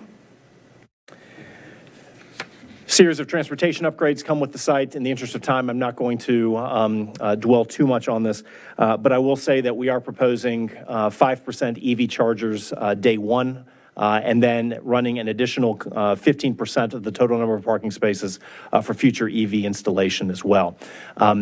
You know, if you take a look at the other voluntary concessions from other projects in the city, this would not quite double the number of EV stations in the city. So with that, I will happily yield the floor. Our entire project team is available to answer any questions. I invite Mr. Teeters to come back up to the podium as well. Got it. Thank you so much for that very informative presentation. Let's go ahead and open it up to questions and comments from my colleagues. Mr. Snyder? Sure. Thank you very much for a very interesting project. A couple questions really for city staff. How do the voluntary concessions compare to voluntary concessions in other projects? For example, the ADUs, and I think Mr. Painter mentioned that he would explain that the 1.75 million. Maybe it would be a good time to explain that now.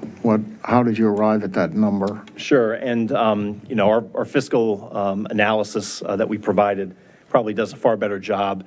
Ross Lichtenhouse with Cavalry Real Estate Advisors, he's the owner and managing partner. I'm not sure if he's on the line right now, but I will try to do my best to explain it. Put this together, sort of a chart. It's essentially, what we did was we looked at 10%, what the cost would be to provide 10% of on-site affordable units at 60% AMI without any deductions against our other cash contributions, the way that, you know, deductions were taken with Broad and Washington and with Founders Road 2, where they sought, you know, between 6 and 10%, they sought deductions against their other cash contributions. So what would that number be? And my understanding, at least, and again, I have to defer to others, but my understanding is that we use the city's preferred methodology for developing a unit purchase price for each of these units, and it was based upon a discounted variance in rental income for units, considering them as market rate multifamily rentals and leasable affordable units. So having those two different types of units, and then inputting current market rent surveyed from other apartments in the city, and added to that were other inputs with established maximum ADU rents established by the city and the U.S. Department of Housing and Urban Development, and then taking the difference in the total income based upon those two types. And then you discount that over a period of years, and it results in a total cash contribution of $1.75 million. That is, you know, way above my pay grade as well, but that's my understanding of how the number was derived. But what we wanted to do was to have an equivalency of, if you provided on-site units, what would the equivalent cash contribution be? Okay, thank you for that. I'll be interested in city staff's review of that. You needn't do that tonight, but just I'd like your confirmation of that. So if we required units on site, then you're saying then that this is the equivalent to 22 units on site? Roughly, that's correct. Okay. It may be an interesting discussion as to whether we want the units on site or whether we want the money into the Affordable Housing Fund. Next, voluntary concessions. I think we traditionally have a school payment. I didn't see that in the voluntary concessions. With this proposal, it's entirely, the residential is entirely senior living, so there wouldn't be necessarily a school contribution with that. We're still confirming, but that's my understanding as of this point. So I do want to go back to the comparison of VCs with other projects, total amount, whatever ratios you want to use for that. So I'll be interested in that. Commercial. So most of the commercial seems to be very oriented toward that particular facility.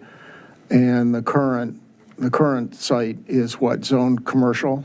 Is it all commercial? That's correct, So we're Councilman giving up Stefan, 100% commercial site for some commercial, but largely residential. And the commercial really is intended to serve, the people living in it rather than the public in general. So how do you justify giving up so much commercial space? So the existing 3 office buildings have about 41,000 square feet of commercial, I'd say Class C commercial today. We are proposing approximately 52,700 square feet of commercial, so it's a net increase in commercial of over 11,000 square feet, all of which would be Class A office, restaurant, and retail space. Okay, thanks. And you're requesting the highest possible elevation under our special exception ordinance? Is that right or not? No, that is correct. So we are requesting a special exception to increase the building height from 75 feet as a matter of right to 115 feet. And I have a graphic which is actually sort of hard to read. But we do think that this increase is necessary to implement the land use mix of the project and help underwrite it. It does implement the comprehensive plan because, again, under the 2007 or 2013 South Washington Street Small Area Plan, this is the area that's supposed to be in the core commercial area of the city. So this is the one spot in downtown, along with, going all the way up along South Washington Street to Broad Street, where density can be accommodated. We're surrounded on 3 sides by commercial uses, on the 4th by the Virginia Village community. There's a graphic, and again, it's kind of hard to read, but you can sort of see our project is the second one from the left. And the reserve at Tinner Hill, which is very proximate to us, separated by the Washington Market, complex, because of topography and how people actually experience the elevation of this particular building, this building would be approximately the equivalent of 3 stories taller than the 6.5 to 7 or 6.5 story reserve at Tinner Hill, just the way the topography sits. And then you can sort of see next to that, the proposed Atlantic development, which is also requesting a similar 115-foot height special exception. And then you can see the 301 West Broad Street building where the Harris Teeter is to the right. But again, we are surrounded by commercial. We have set back on the one side where we are surrounded by or adjacent to the Virginia Village quads, we've set back an additional 30 feet beyond what the zoning ordinance requires, and then we've tapered up, as Clint mentioned, carved the building as it increases in verticality. So that's our justification. So going back to this, then the comprehensive plan currently calls for business, and so you want to change that to mixed use. 2/3 of the site today is planned for mixed use. One of the 3 parcels is planned for business. So there would be a companion comprehensive plan amendment to change the future land use map designation for that one parcel from business to mixed use to match the other 2. Okay. 2 other questions. I see that the loading dock is from Maple. Wouldn't it make more sense to have the loading dock from Washington Street? Because Maple is already, it's kind of residential. It's kind of, it's already pretty crowded from a traffic standpoint. Wouldn't it make more sense, since that's a complex set of maneuvers, wouldn't it make more sense to have that entrance on Washington Street? And I'll defer to Clint on that, and then Maria Lashinger with Grove Slade has probably looked at the turning radii as well. But Clint, do you want to take that one? Yeah, there's a handful of things to consider in regard to what drove the location of the loading dock. Among them is the available street frontage on South Washington as it compares to South Maple, where South Maple obviously has quite a bit more frontage to be able to afford the access that we need for the trucks. The second is the physical size of the trucks. We've come to understand through working with Andrew Teeters that the trucks for this facility would be generally non-articulated box trucks. And so they're not of a scale that would be out of place on a street the size of South Maple. So those factors combined led us to the decision that we have here where the loading dock is facing South Maple. Okay, and I have one other question. You said one of the partners in this group is Cavalry. Who's the principal at Cavalry? Cavalry is our fiscal consultant, our private fiscal consultant. The owner and managing partner is Ross Lichtenhouse. Mm-hmm. Okay. The earlier comment that I made is relevant, I think, so hopefully we can preserve everyone's credibility. Thank you. Other questions, comments, Mr. Duncan? Thank you. Thank you for the presentation to all of you and to staff and those of you online too. Very interesting proposal. I hope this doesn't seem like it's a question that would come up further down the line, but now you've got a fairly fully fleshed out proposal here, so I'm going to ask. The nature of the ground floor retail is often a matter of community interest every time that we do a mixed-use building. We would like the ground floor, whatever it's going to be, to open at the same time as the office and the residential.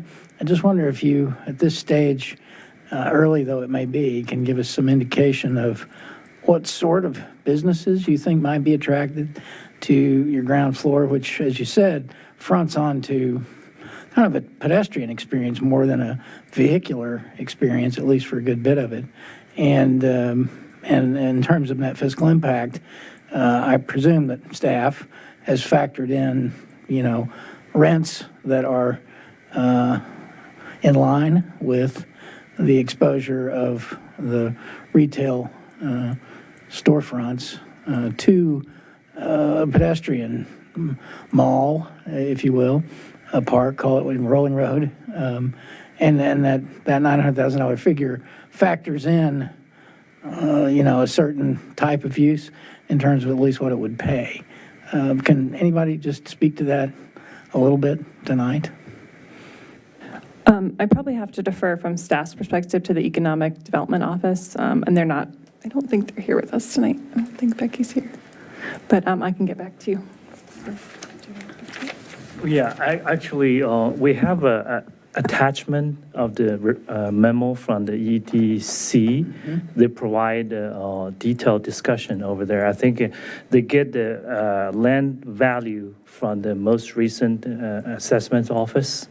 They're factoring in all those rental for the retail storefront. I think it's in the attachment. Let me see. Just trying to bring it out. Yeah, it's a 2G, preliminary physical impact analysis. Okay, thank you for calling attention to that material. I just wonder if Andrew or anybody else, can give a little speech about, what your vision for the ground floor experience of this building is going to be. It's the only, I've said this before, the only downside is that it would be nice if the rather dated shopping center along South Washington could somehow be brought into this. I understand that efforts have been made to that end, and we haven't been successful, so that's fine. Turn the page, move on. But it does leave us with a building with substantial ground floor space, which may have a challenge making the argument that there's a lot of vehicular traffic going by it, which is what we sometimes hear as an excuse for why, some of our buildings' ground floors take a while to rent out. Councilman Duncan, if I could respond. So we have engaged a broker. We brought them on early with CBRE. We're happy to have them come to the next work session so they can talk through, what the anticipated plan is. And perhaps with our next submission, we can come up with we can provide to you at least the initial plan of what we're looking at. We've had multiple conversations with prospective retailers, nothing to really disclose right now. I will say that you're right. Fronting along a plaza where you don't have vehicular traffic is going to be different than one that would be along South Washington Street. Our hope with this plaza eventually, and we've planned it so that it works for the redevelopment of the Atlantic site. It's not the Atlantic Realty site, but the Atlantic site, which is the one that the Young Group had redeveloped and then later sold, and as well as the 3 buildings to the north. So it all feeds into this area and it creates a destination. But I think in order to take that main retail spot that's interior to the block, you have to have a unique destination use. Part of that is going to be the 1,600 square feet that goes to the Tinner Hill Foundation. But the rest of it, we've looked at a variety of different experiential things, including food halls and other types of things that, would make, it would not be your traditional format retail. But I don't know if, Andrew, if you have anything to add or if that. No, that's fine. That'll, next time we can hear more. That's good. I appreciate that. One other point. Oh, geez, slipped my mind. I know, yes. Having learned from experience through building the Kensington, that's what happens when you're around here for a little while, you learn some things. The parking ratios for an assisted living building, or a building that has an assisted living component, memory care component, are still a work in progress, I think. Generally speaking, we have too much parking, as was heard, but for certain uses, healthcare, where shifts are, wacky and public transit is not delivering people where they need to when they need to be there. I just want to make sure that staff gives a sharp pencil to the parking needs, experience, and let's benefit from the experience that we've had with the Kensington. Are we really going to have enough parking there for folks who are going to probably be coming from some great distance to help take care of, old folks like me? So let's just, be very clear-eyed about that. And secondly, in terms of the shape of the project, and the outdoor spaces particularly, you could just, compare the size of the patio at the Kensington, which is a nice space, with what you're planning on your at least 2 different floors. You're planning some sort of outdoor experience, I think. It'd just be helpful to be able to visualize your mind's eye. Oh, okay, it's as big as that. It's almost as big, it's a little bigger. I think that would be helpful. Thank you. No, we'd be happy to provide that. And as far as the parking ratio, there was some concern raised during staff's initial review about, the parking reduction we're proposing is predominantly falling on the office numbers. So we spent several weeks trying to figure out exactly the right way to classify each of the uses in the building, because the city does not have a continuing care facility use. They have memory care, they have assisted living, they have, all these other types of uses, but what happens when you combine them together? And so we looked at the Transwestern site at West Falls, we looked at the Kensington, we looked at what they did with the site plan for the Sunrise. And so what you see in front of you and the reductions we're talking about, it's kind of an amalgamation of those 3 things. But I will say that the amount of parking that we're proposing, it's a blended rate. They will not necessarily be assigned. Maybe some of the IL units will have assignments to them, but not the assisted living, not the memory care, not the commercial or the office or anything like that. And at this point in time, we are not anticipating to have gantries or any other types of restrictions as far as people entering the parking lot. One of the other commitments that we made in our voluntary concessions was to commit to having 10 of the spots be dedicated to the public 24 hours a day without any restrictions as well. So. All right, well, thank you very much for answering this. Just want to say to Mr. Quinn, thank you for coming and sharing your personal experience. It's always, I don't know, it's sort of heartwarming, not to be too corny about it, but, to remember that we are a small town, and this is a project that I can remember it being talked about at least 5 years ago. Sometimes things take a while to come around, and I think it's come around very nicely at the outset, and I look forward to further diving into the details. Mr. Snyder has some good questions. Hopefully mine were relevant.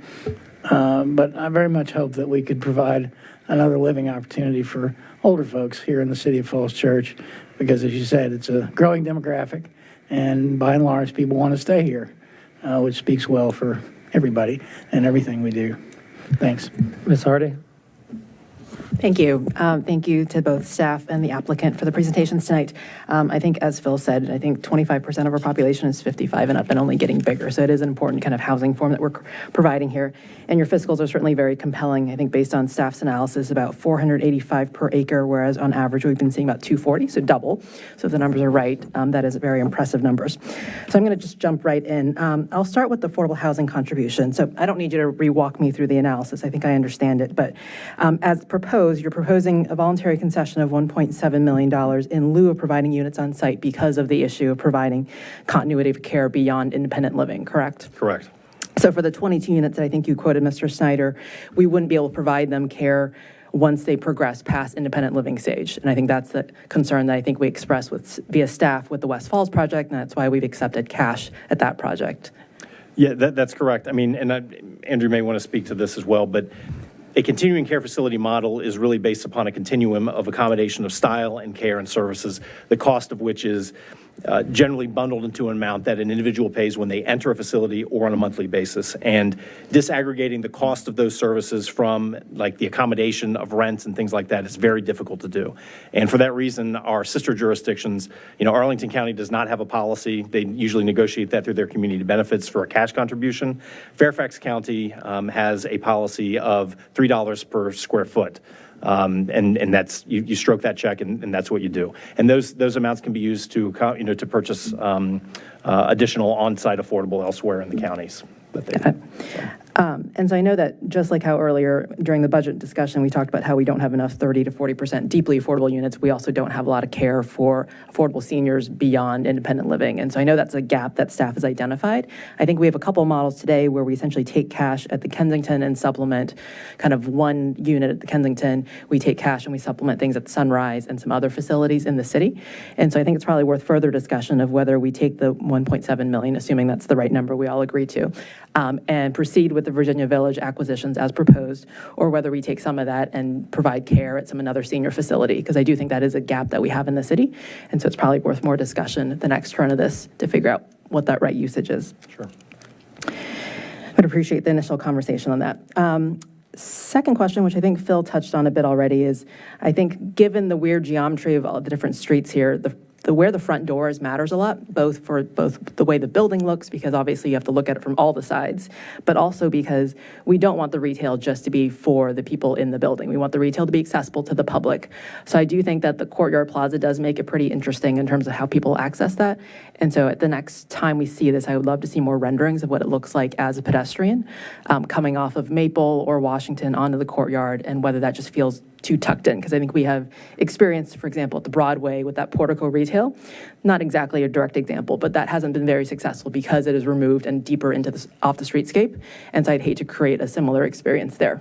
We're happy to provide perspective images with our next submission. Great. And then I also had parking noted. Given that we have examples at the Kensington, my sense is that our parking issues at the Kensington is really at the staff level and not the resident level. But if whether it's parking utilization data we have from existing buildings, I'd love to make sure we learn from that. I doubt, for example, that it's our assisted living or people in memory care units that are over parking or overusing the parking. It's probably staff. And so we can get really good at that. Because my sense is that we're likely potentially over parked here, but I want to get good at understanding what the staff utilization of the parking is. And then if possible, beyond the 10 spaces, I do think that it's an opportunity. If you are overparked and you want to keep your parking, it'd be great to expand those 10 public parking spaces beyond just the 10, especially if you think that could help catalyze redevelopment around you and provide parking for future redevelopment uses. So that's parking. On voluntary concessions, so I read through your VCs, and I thought they were pretty consistent with recent approvals. The one thing that jumped out at me is for stormwater. So beyond meeting code, I think you're providing a stormwater fund, I forget the exact amount you're providing into the fund. $20,000. Yep. But what you did not include is that I think past two projects, we've had a 20% reduction in impervious and quantity of runoff. And so I think we'd love to make sure we hit that same bar. So not just meeting code, which is don't make the stormwater runoff worse, but improve it by 20%, especially since there's no stormwater retention on the site today. And it is kind of a low point in the city. And given that Tripp Shrine is right there, it's probably an opportunity to make the situation better. We cover affordable housing. Housing. Let's talk bikes. So I'm on South Maple pretty frequently, and I know that we have actually a dedicated bike lane. One of the 2 dedicated bike lanes we have in the city starts at South Maple and Broad, continues past Bowl America, and then kind of stops right around Virginia Village. Given that you have frontage along South Maple and you have pretty deep setbacks, it feels like an opportunity to actually continue that bike lane and, in fact, protect the bike lane from the length of South Maple up to Broad. And then figure out the connectivity. I also went back to the master bike plan. I think it calls for connectivity to the multimodal plaza on South Washington, either through Rolling Road or through some other kind of pass through across the site. And so I'd love to go back to that master bike plan. Number one, make sure we do, reference it. 2, think about an idea of a dedicated bike lane, if not a fully protected bike lane along South Maple, given that we do have a fair amount of land to work with there. And there, it wouldn't impact parking or, the other side of the street much. And Vice Mayor Hardy, I'm looking at the plans right now. We do show an 11-foot travel lane and a 5-foot bike lane along our frontage. On South Maple? Correct. Great. And will it, I guess it ties up to the one at Bowl America then? Yeah, and at the property to the north where it really widens out. Great. Yeah. And then where does it connect? Does it connect through Rolling Road and your pedestrian promenade? I don't know. I'll have to get back to you on that unless Karen White with Walter L. Phillips, our civil engineer, may know. But I think what we're anticipating is that the connection of the Fairfax Street right-of-way, that upgrade would be, 12 to 15 feet in width, variable width, and it would accommodate bicyclists and pedestrians. Great. Well, let's reference the master bike plan, because I do think when I saw it, it did call for connecting back out to the multimodal plaza in South Washington. Sure. And protected bike lane, so not just a regular bike lane, but protected bike lane is the gold standard that we would like to hit. So while we are on bikes, let's also talk about pedestrians. Crosswalks on South Maple. We've got a couple of crosswalks on South Maple. Can we spend a little more time at the next turn talking about what the pedestrian experience is like on South Maple? Whether those remain or get improved somehow?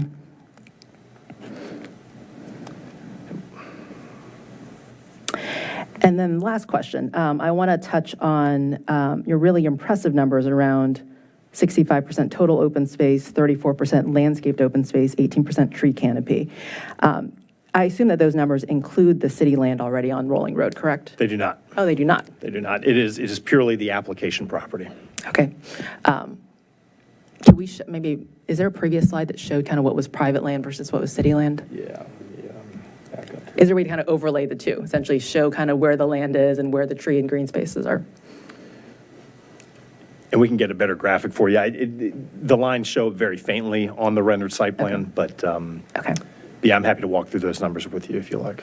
Great. Well, no, the numbers are great. So I think both Urban Forestry and ESC would probably be really pleased to see those numbers. So thank you. Thank you. All right, other questions? Let's accelerate the pace here. It's getting late. Ms. Conley?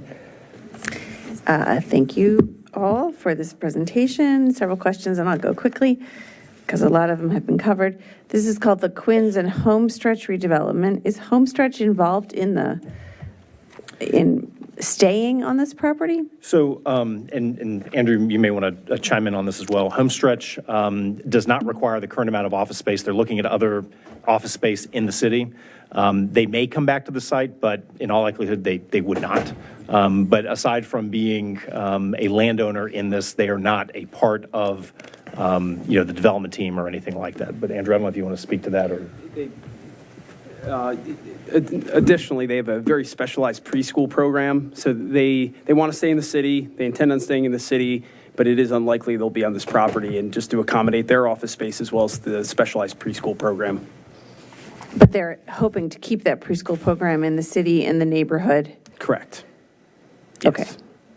And so then they're a partial owner of this property? Yes, they own one of the three parcels. Okay. Yeah, they own one of the three parcels. So they will be selling, That's correct. making money on the sale of that property. Okay, good to know. All right, the Rolling Road Promenade, I love that the Rolling Road Promenade is included. Can you include some information about how you'll be working with the Historical Commission on this one as well? Because this is an important historic area where enslaved people brought barrels to market, and I think that that's an important part of history that needs to be included. So hopefully you'll be able to work with the Historical Commission on that. We heard earlier tonight when the EDA made their presentation that the Music Alley Pocket Park, which borders you to the west, is under consideration to become a pocket park this year. So while I know that's not part of your proposal, it would border right there along the left-hand side of that picture. So that might be an important thing to include somehow jointly. But that one would be done prior to when you If I might would even address be that able to for- break ground. But just to coordinate those would be good. And I also am glad to see that there's so much green space and so much consideration of the outdoor areas. Is there any concern that the top floor, it might be loud for the senior citizens that are living on floor 11?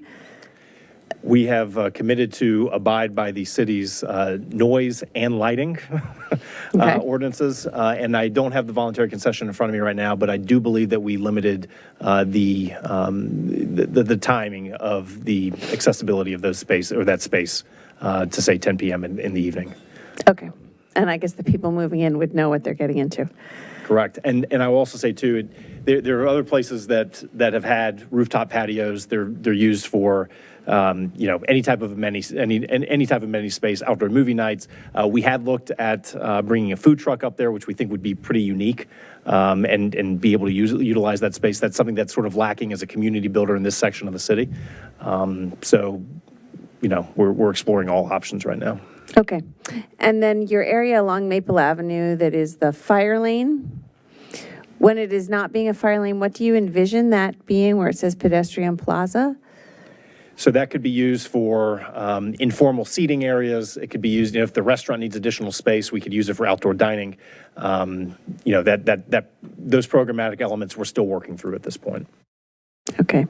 And then one of the questions that came up when we were approving the assisted living project on the west end was just the ability of fire and rescue to reach elderly residents that are on high floors. So how does, this building is lower compared to the 15-story one that we've already approved on the west end. So I'm assuming that our fire and rescue will be able to reach people on the 9th floor. Yeah, I would. Yes, that's correct. Clint, I don't know if you want to speak to your discussions at all from a building code perspective and fire apparatus and access. Yeah, exactly. And so one of the features that you see on this plan, obviously we've been talking about, is the fire lane that's. Can you talk up a little bit? We're having trouble hearing you. Certainly. One of the features that you see on the site plan, and we've been talking about, is the fire lane that is manifest as this pedestrian plaza on the north. And that was added as a design feature following conversations that we had with Henry Lane and J.D. Martin with the City of Falls Church Fire Department to address that exact issue of how they would effectively, battle a blaze if there was one at the fire or rescue residents. And so this meets the criteria that the city has laid out. And we did present this to them and ultimately gain agreement that this was in line with what they expected. Thanks. And my last question is just relating to the shadow study. And I think I saw in the proposal that that is coming with the next part of the submission. That's correct. Okay. Thank you. All right, other questions? If not, I've got a few. Do you have any perspectives at all today? We do not, other than those that were shown in the presentations. But those are really just showing massing diagrams at this point in time. But we will return with perspective images. How about an elevation on South Washington? I don't know, Clint, I think we have one that is currently being developed because that was one of the requests that I had internally as well. Yeah, we do. If it helps address the question now, I think it might be slide 21 that we could jump to show you the three-dimensional imagery that we did present today. So, I guess my concern is just having a garage front onto a major street. And I don't know what the treatment of that is. I generally am not, it's not something that we've favored, to have a garage as your frontage, basically. So, to my mind, if that were to be the case, I think you really got to dress up that facade because it's just, a garage frontage is not what you want to have on your main street. And we've wrestled with that as well. The point of sort of the nub where this comes down, the western property line and the eastern property line, it is very, very narrow. And so if we have any access at all along South Washington Street, some portion of it has to be a garage entrance into it. The above-grade portions of the garage, though, would be completely masked within the building, but there would be an entrance, but you wouldn't see a garage. And then obviously it would just be the entrance, but then above it would be, the building itself. So I'm looking at it looks like the ground floor says parking garage on the screen right now. So people are going to be parking at grade there, right? So what's somebody going to be looking at when they drive up and down South Washington? Clint, I don't know if you want to address that. I can try to go to the perspective. Let's stay on the first floor slide. I think you go back one, it'll show you the first floor slide or give you a glimpse of the parking layout on the first floor. Yeah, there you go. I know the So layout. as you I'm not so worried about the layout. I'm worried about what you see from the outside. It would essentially be an opening into the building that would be shadows from what you'd see from the street. There wouldn't be any, there wouldn't be a roll-up door or something like that that would, maybe be stereotypically a garage entrance. It would be a cased opening large enough for a vehicle to enter, and you go into the shadow essentially to park into the garage. Adjacent to that would be the glass volume associated with the two-story lobby that we're proposing for the senior living facility. So maybe I'm disoriented. So on the left side of this image, what is that? What is that on the left side?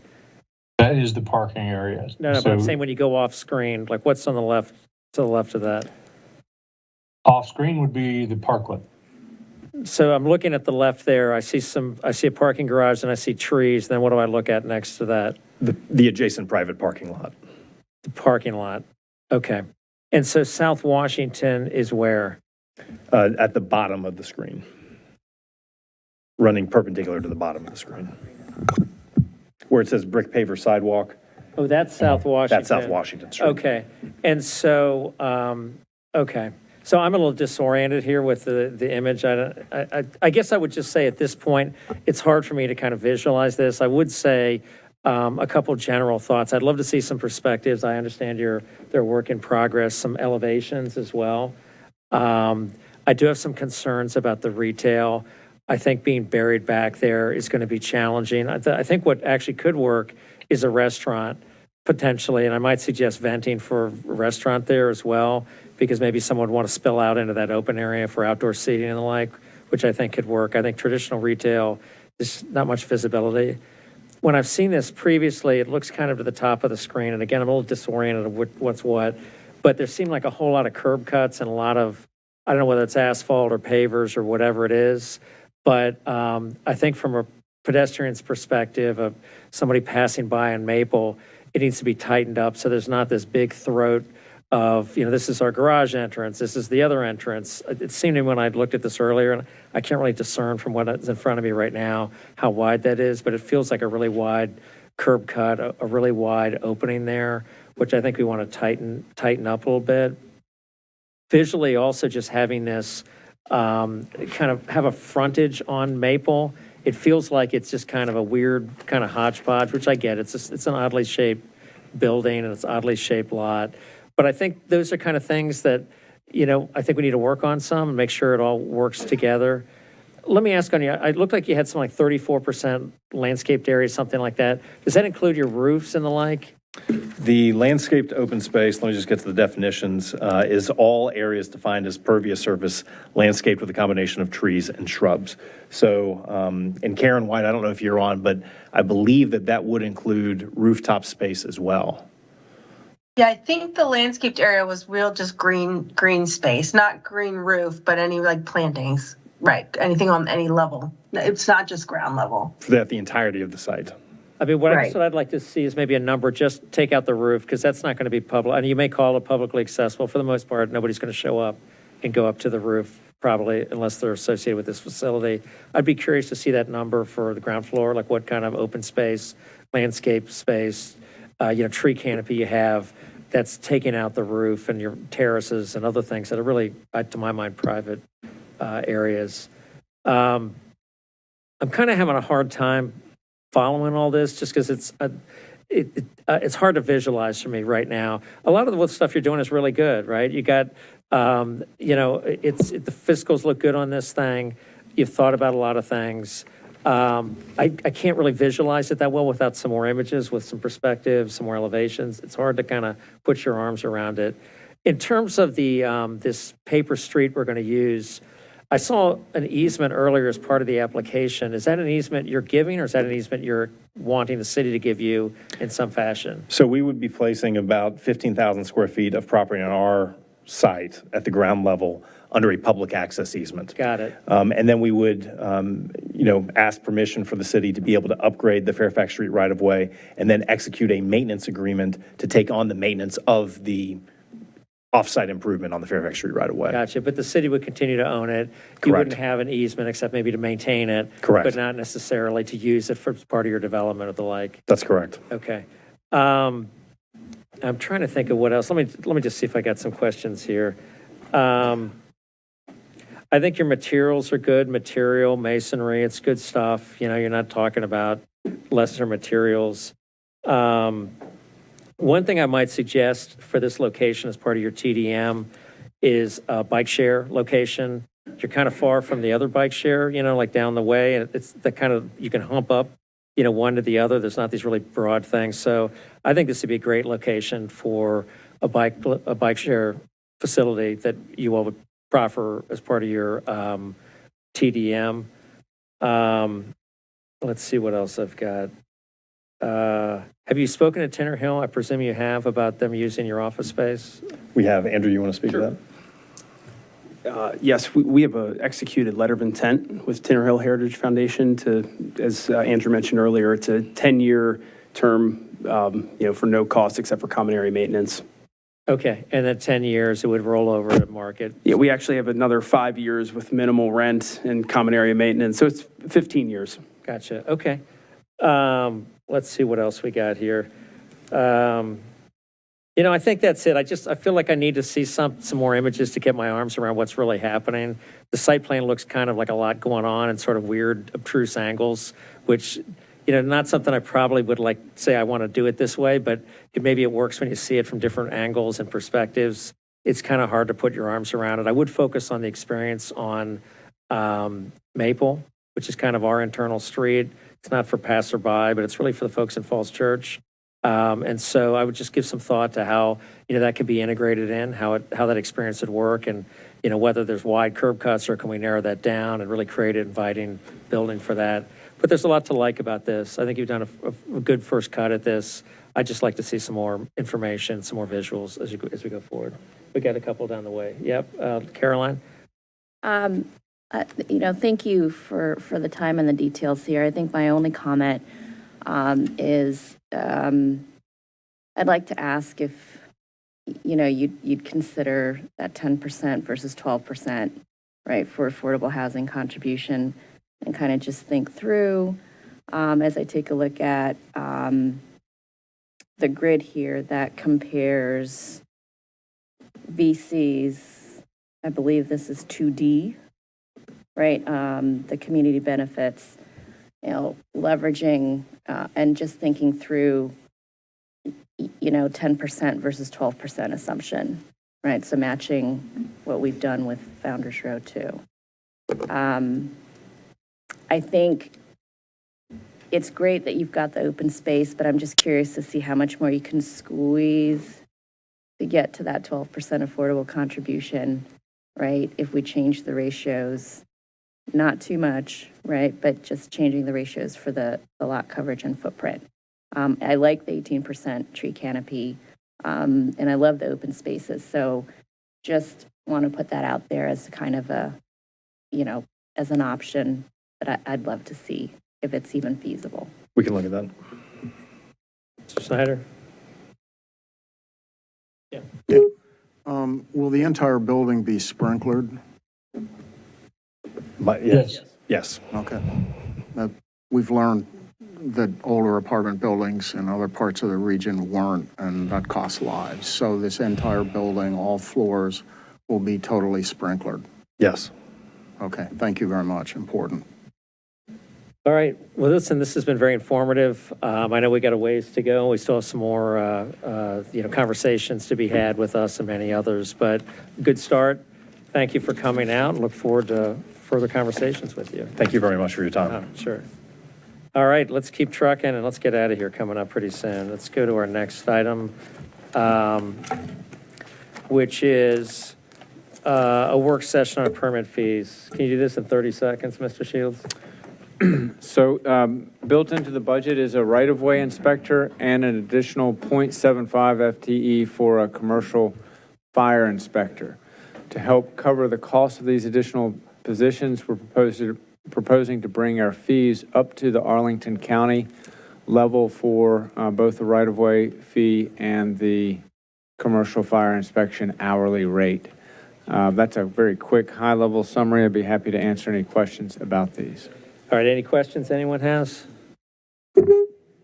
Sorry. Quickly. I had the same question that I asked, I think, at the mayor's meeting, which is, do we have a just breakdown of who bears the cost of these fees normally? So the majority of the cost for the right-of-way use fee is utility companies. So Verizon, Dominion, Fairfax Water are the principal payers of the right-of-way use fee. So I would say that's probably 90% of it. Developers will pay it if they're doing, putting in new laterals into the street. And homeowners will pay it if they're repairing their sewer lateral. Those are the typical payers of it, but I would say 90% of it is paid for by the utility companies. That is great, thank you. Anything else? Anybody? Mr. Snyder? Yeah, so you have two breaks in the fees, right? You have a fee if it's a single-family homeowner or, no, it's a certain square footage. And then another break for more square footage, right? But that's the same. It's not based upon the value of the development or the size of it, right? So it seems to be you're imposing more than you should on the minimal ones. So it is, so there's two different fees, one for a long, I guess, one for construction in the street, and then another one for when you close a lane. And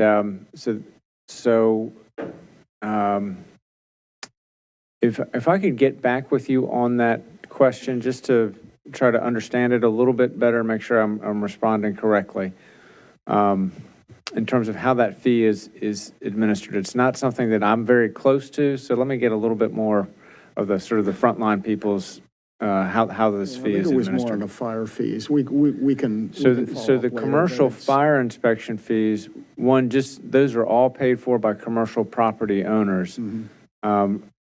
Residents don't pay that fee generally. It's just our multi-story commercial buildings. Okay, I can follow up later with some Thank you. additional questions. Thanks. All right, anything else? Let's go on to our next item, which is the budget once again. Anybody have anything they didn't ask earlier this evening, an hour ago?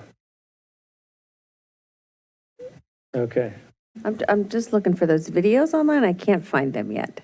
Where are they? They are on a temp link, and Susan and Michael are going to put it on a published haven't link. officially So, published it yeah, yet. They'll be up. they're on an internal link. So we got to see them, but they are not officially out yet. So they'll be out tomorrow? They will be out first thing tomorrow morning. Thank you. Sure. All right, anything else on budget? Okay, let's go on to business not on the agenda. Any reports anybody wants to talk about? Before we get to minutes, any other reports, anything else? Okay, let's go on to minutes. Phil? I'll be quick. Nice job by the clerk. January 9th, 2023, line 147. Sean Hiscott needs to have a hyphen in between it. Line 204, that's line 147. Line 204, it's his, not this. I'll give these to you later, Celeste, if you don't pick them up. The minutes of January 23rd, 2023. I'm just going to do them all in bulk. That's all right. January 23rd, 2023. Let's see. Line 11. Oh, yes. Line 49. Success settling into in Falls Church, thanks to, et cetera. Not setting, I think. And then line 72 and 80. There's an extra V in line 72 in the how. And line 80, now in conversation with restaurants. I think we're missing an in. And then in line 91, I think we're adopting TR 23-03. Don't see an action. Line 146. Of goals, no of. Line 152. Capital West Falls, capital W West. And the Economic Development Committee in line 153 also should be capitalized, E for economic. And in the Wayback Machine, boy, this takes you back to Monday, April 27th, 2020. Line 163, provided. This is one of Mr. C's last meetings. Provided at line 163 and the same at line 179, just past tense there. And finally, May 11th, 2020, line 104.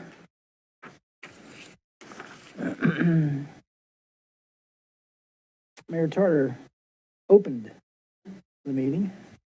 And 113, is that all one name, or how many people are involved in there? Keith Simpson, Aaron, and Christopher Corvus. I wasn't sure who's who, but I think a comma needs to be somewhere in that. And 132 had been the calendar. I'm not sure what those words are all about. Feels like there's some extra words there that probably need to be cut out.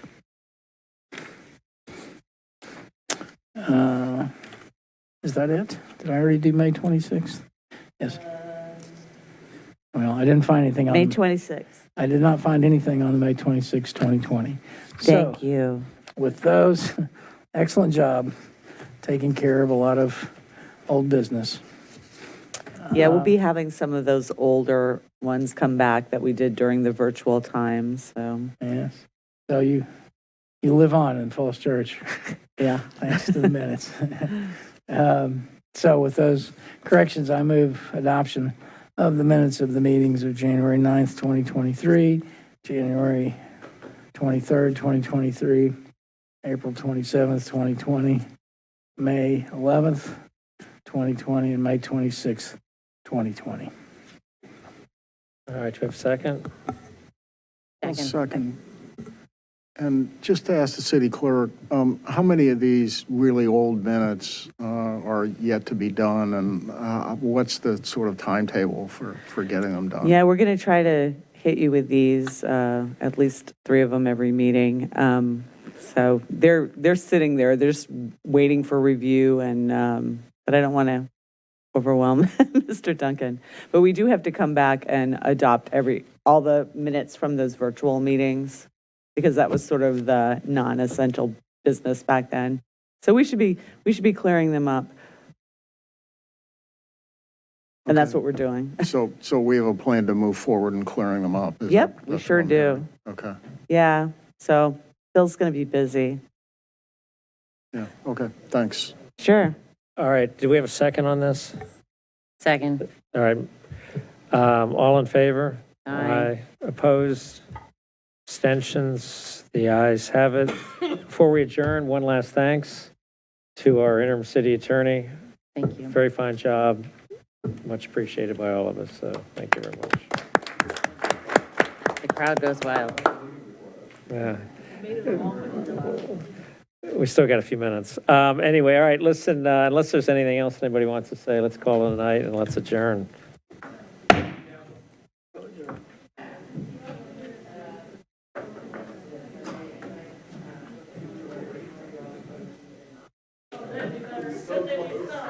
It was so close.